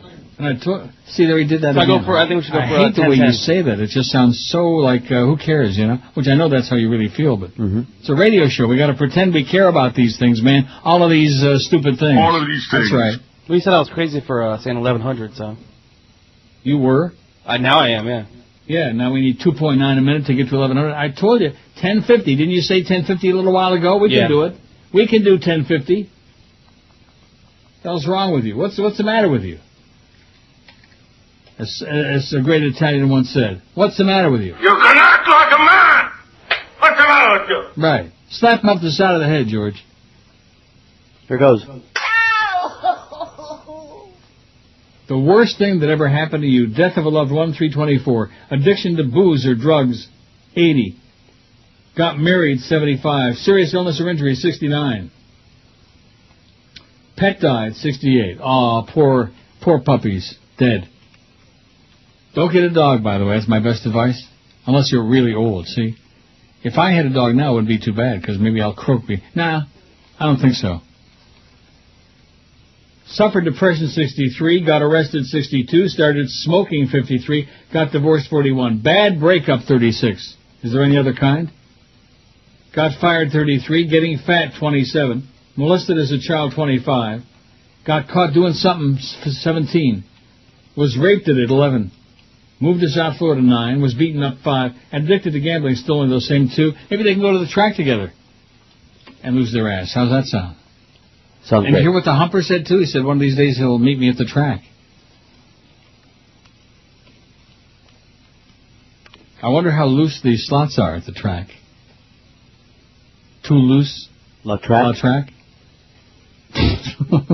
You know something? I don't know why it is, but I've been down there, I think 3 or 4 times at least since they started the slots at Pompano and where's the other place? Gulfstream and Hollywood Dog Track. What do they call it now? I don't know. Yeah, you do Mardi Gras. Come on, get with it. Quit being. You live there for crying out loud. Yeah, but in Hollywood. Go with Believe me, I wouldn't brag about it. The biggest names, wrong with Hollywood, best talent. This is Neil Rogers. Sports Radio 560 QAM. The sports leader. Aren't you upset about that? No. The Osmond Patriarch is dead. Neil, God. Senator Larry Craig was arrested in an airport men's room during an undercover sex sting, accused of soliciting sex from a man who turned out to be an undercover police officer. Now, for the first time, the senator and his wife, Suzanne, are telling their story. I have been in that bathroom, I don't know how many times over the years. This particular bathroom is described as a hot spot for anonymous sexual encounters. Yeah. Were you aware at all, Senator, of the reputation of that specific bathroom? Oh, yes. According to this officer, you looked into the stall, and the next thing he says that happened is that you came under the divider into his stall. And you said, quote, pickle here? I did say that. That is correct. Sex in that bathroom? Yes. And pulled my pants up and stepped out. Honey, are you gay? There's no question. Absolutely. It was a marriage of convenience. To cover a gay lifestyle? Yeah. Yes. It is simply true. And so, will you resign? No, I won't resign. I will finish out my term traveling the country. Soliciting gay sex? Yes. It's important to me, and I'm going to use all of the rights I have as a citizen to try to do that. Coming up. I'm the bad boy, a naughty boy. You failed. Probably even a nasty, bad, naughty boy. You're looking for glory holes. I don't think there's any question about that. Oh, I was reading Al Goldstein's blog a couple weeks ago. Did I ever tell you about that? No. It's sad. I'm sorry. In fact, maybe that guy that was drooling at Woodbine, maybe that was Al. He looks gaunt. And there were a couple of clips on there of him ranting and raving about different stuff, like about Swillery and different things. And he's still got the same twisted, perverted, very funny sense of humor, but he doesn't even sound the same now. They lost 800 pounds because he was starving to death, because they destroyed him. I feel bad about that. Because he can be extremely annoying and impossible to control and just, way over the top. But underneath all that, I think he's a pretty good guy. He's a good guy. Yeah. Well, I'm a fat Jew. Not anymore. No. Saw him in Amsterdam and he said, You're looking for glory holes. Use the apartment. You should have seen his apartment, man. You couldn't even walk in there. There was just all this crap all over the floor, all this old tapes and cigars and just crap. 10:13 on the pool. I think Chris is going to fall well short of that 10:50. I told you. Didn't I tell you? Yes, you just did. Leave it alone at 1,000. No, 1,100. No, 10:50. Why don't you stop? Why don't you stop pretending to be the pole maven, okay? Okay. Oh, here's Adam Rubin, okay, who sounds very Jewish from Move On. He says, we've spent the last 4 years learning how much to turn Move On members' energy into votes. Since Sunday, Move On members have committed over $600,000 for our biggest election program ever, based on the tried and tested techniques we've learned. If we can make it to 1 million, we can get started right away. Can you chip in $15 a month right now through the election, Adam wants to know? No. I got expenses, okay, Adam? I got big expenses. I'm the godfather of the universe. Just ask me and I'll tell you. And you know what? I have no regrets about it. That's me, I'm just, well, what's the point of dying with a lot of money? Right, that's why some of us are going to be dying in debt. How do you know? How do I know? Well, I don't know. It's just what it's going. After the way that you came through for me yesterday and filled in at the last second and did the show when I said it's my birthday and I'm like all depressed. I was depressed in the morning. And then later on today it turned out to be a great day. That's good. It was great. It was a great day. Not a good day. It was the best birthday I've had in a long time. Without any sex. Of course, at my age, I don't, it's just, I'll see somebody that looks really good to me. I think, you like that, like I always did. But that's about as far as it goes. It doesn't go below my neck, the reaction. Anyway, 10:13 on the poll. You still think you're going to make 10:50, Mr. Wise Guy? You got 25 minutes. 25 minutes to get 37 votes. It's certainly doable. It's doable. Just based on the way that they've kind of like trailed off here, So maybe I'll take the blame for that. Nah. Oh, yeah, it's got to be me.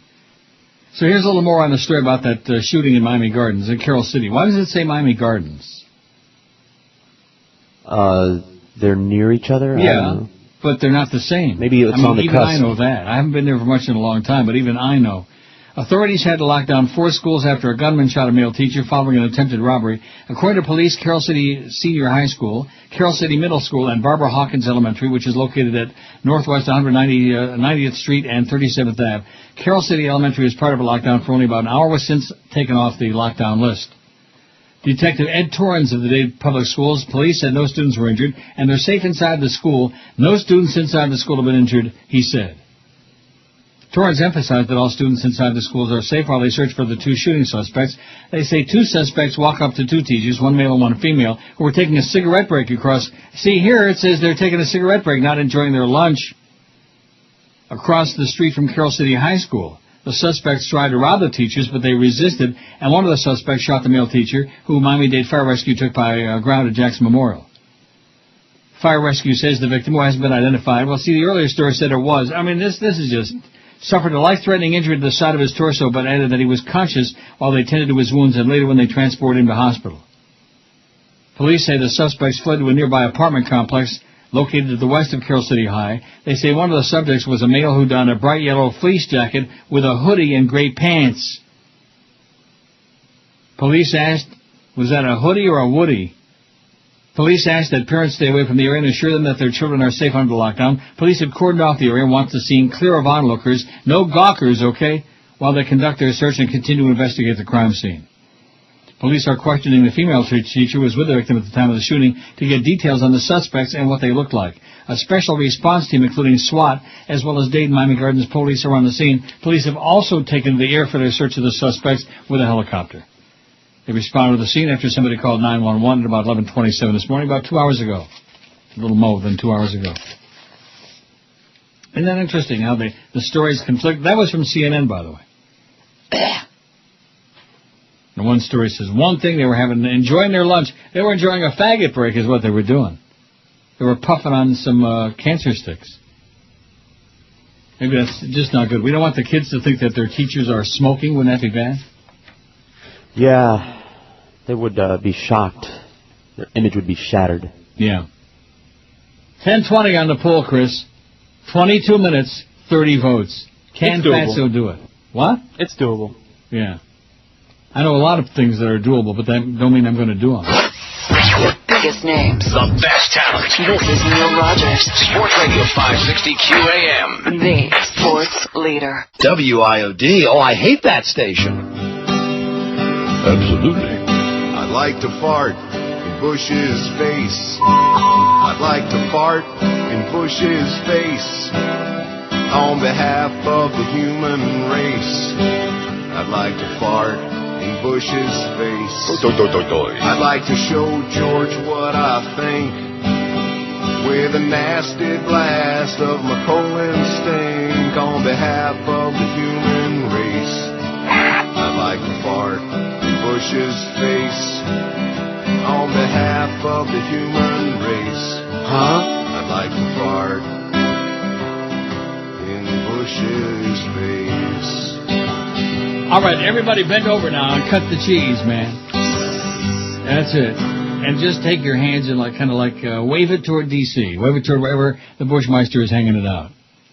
10:32 on the poll. We need 18 to make Chris happy in 16 minutes. So that's just barely over 1 minute. You can do that. We can do that.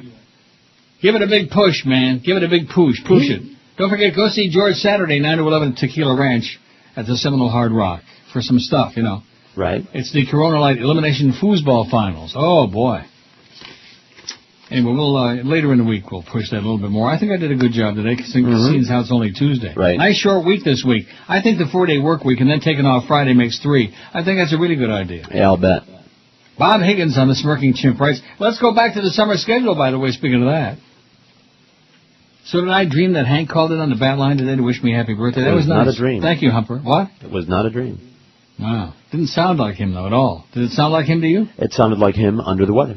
At times it sounded like him, at moments, during moments of clarity. The next time Michael McCasey is called to testify before, this is Bob Higgins on the Smirking Chimp. He says, waterboard the candidates. Let's get the truth. Start with Rudy. The next time Michael McCasey is called to testify before the Senate Judiciary Committee, I suggest that he be strapped to a stretcher, a rag placed in his mouth, and water poured in the rag until he begins to answer completely and truthfully the questions put to him by the committee. Now that waterboarding has become an accepted form of interrogation in these United States, I recommend that it be utilized not only with McCasey, but with all future witnesses before committees of Congress. I think that there are subpoenas kicking around out there for Condi Rice and other executive department figures have been less than forthcoming in past appearances, so perhaps as our favorite Republican tough guy Rudy Giuliani says, we should question them aggressively. It might be a good idea if the voting public were able to use the same technique in questioning the presidential candidates on their positions. For the rest of the debates, all candidates should be wheeled in, strapped to stretchers, and aggressively questioned using this simulated drowning method. Using these methods, we may begin to get the truth from our public servants and declared wannabes. This will not work in Atlanta, however. They don't have enough water at the moment to achieve any kind of satisfactory results. Poor Atlanta. Don't you feel bad for Atlanta? I sure don't. Nah. We have our own problems. You have your own issues? Yeah, we do. Oh. Maybe we can see Stephen Colbert again on Meet the Press. That was sad. That was so sad. I wish the show is tight. You know, the show can be funny when they have proper material, but I've seen that's my bad luck. I just don't see Jon Stewart and Stephen Colbert when they're being funny. Ever. Well, on the shows. Well, and with Jon Stewart and I get a lot of crap too. It's the show that's funny, not so much him. The reporters, the stories, the little segments that they do. I've missed those. Yeah, well. 10:39, Chris. You need 11 mo in 13 minutes. You're going to do it. The worst thing that ever happened to you: death of a loved one, 335. Addiction to booze or drugs, 83. Got married, 76. Serious illness or injury, 71. Pet died, 68. Suffered depression, 63. Got arrested, 63. Started smoking, 54. Got divorced, 42. Bad breakup, 37. Got fired, 34. Getting fat, 33. There should be a lot more people voting for that, but they're just, they're content. Fat and content, like a cow. Like a moo cow. Molested as a child, 25. Got caught doing something, 19. Moved to South Florida, 14. See that? 15. It's moving up the ladder. Climbing slowly but surely. Was raped at 11. Was beaten up 7. And addiction to gambling, only 4. But those two, maybe we can have a card game. We got 4. Or maybe they can go sit around a carousel, play 4 machines at Pompano. Maybe we should have Born in South Florida. You want to put that on there? Sure. Born in South Florida. 1042 on there. Well, I don't know what it says ever happened to you. Well, I guess that happened to you if you're born. Yeah, right? It happens to you. I mean, there's no, it's one thing to nose pick, it's another thing to nitpick. I don't like nitpicking. Brent Podolsky says, Obama strikes gold on Iran, a defining moment. A standing ovation for the long and thoughtful interview Senator Barack Obama gave to the New York Times, outlining a credible, thoughtful, and important challenge to the Bush policy on Iran. Obama is absolutely right. Diplomacy requires direct presidential involvement, a presidential commitment, and drive that combines carrots and sticks, rewards and punishments. This is the kind of debate that is long overdue in this shallow and vapid primary campaign. The initial reaction was the usual, this will appeal to the anti-war left. Yes, it will, but it will also appeal to military families and middle America and thoughtful voters of all political persuasions who favor diplomatic solutions rather than the endless rush to unwise war. Today, there is no diplomacy that matters towards Iran, only low-level initiatives at the ambassadorial level that everyone in Washington and throughout the Middle East knows are not credible or serious. Obama's plan is serious, credible, and urgently needed, with the president speaking of World War III, with some in Washington fomenting a hysteria about Iran, and with the Republican presidential candidate sounding like war-fevered dilettantes who know nothing about the military, appealing to radical rightist audiences, having learned nothing from the carnage and chaos unleashed in recent years. Carnage and chaos, baby! Senator Joe Biden was right about Giuliani, an armchair general who was thrown off the Baker-Hamilton group because of lack of interest and expertise, who made mistake after mistake before and after 9/11, and who surrounds himself with the most catastrophically wrong neocon warhawks who, like Rudy, know nothing about military affairs. A word about Tim Russell's preposterous question during the last debate, asking for guarantees about Iran's future nuclear status.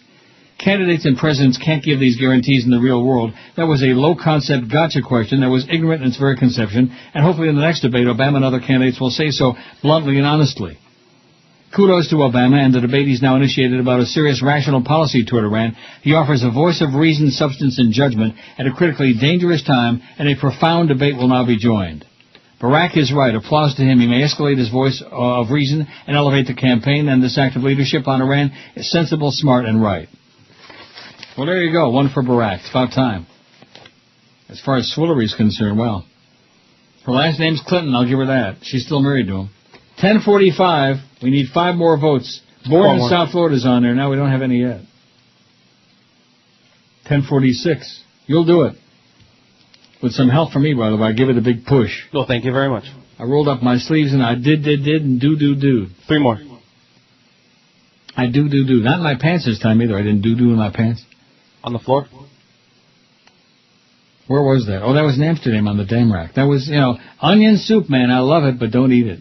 Eat it close to home. You know what I mean? I do. I'm going to take your advice if I there's something very Hasidic about onion soup. It's like got that acid that goes through your kishkis and like, oh my God.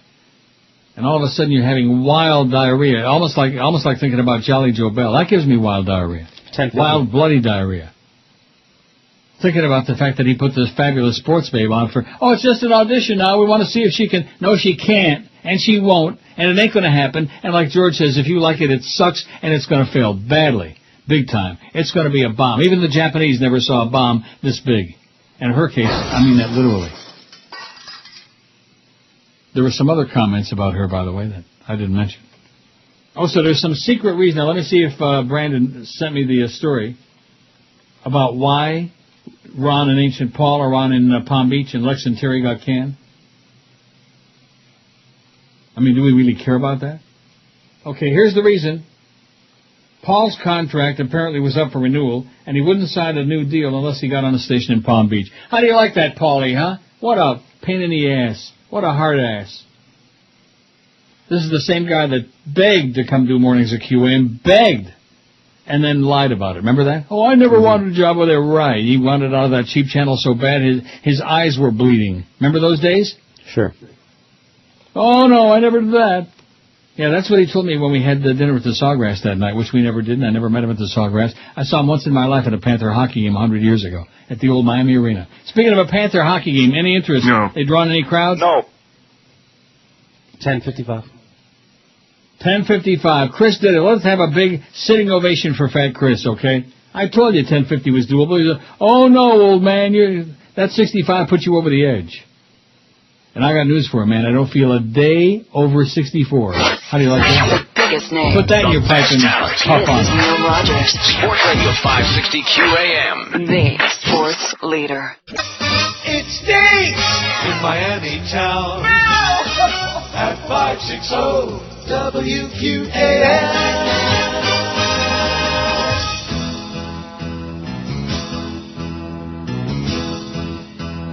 All right. Men who like talking about other guys are usually hiding from what they realize. They want their nose in an athlete's life. Sniffing yellow jockstrap. Much life in sport holes conceal their fear by talking about sports while drinking a beer. They desire, of course, to be a submissive queer. For some yellow jockstrap. Oh! Yellow jockstrap. Yellow jockstrap. Only queers want to hear sports all day. Yellow jockstraps. Yellow jockstraps. The management here is undeniably gay. Anyone who wants to hear just sports all stinking day is dreaming about a locker room, golden shower spray. Yellow jockstraps. Hey, how about the Dolphins? What a game they played. And somebody's kid with the Hurricanes. To talk about it all the time makes you a faggot, I'm afraid. You like yellow jockstraps. Shirting and burning out morning shows. No interest in learning about radio. Just a sausage party for a few sport homos who like yellow jockstraps. Yellow jockstraps, yellow jockstraps, sport horses sees who on and out. Yellow jockstraps, they're on your mind to be in your mouth. Sports, sports, sports, sports, sports, sports, sports, sports, sports, sports, sports, sports, sports, sports, sports all day makes you gay. Sports all day makes you gay. Sports all day makes you gay. Bye, bye, bye! The biggest names, the best talent. Are you sure? And your home for Miami Dolphins football. Sports Radio 560 WQAM. Miami, Fort Lauderdale. Big day. Big deal. Big gift. Jack!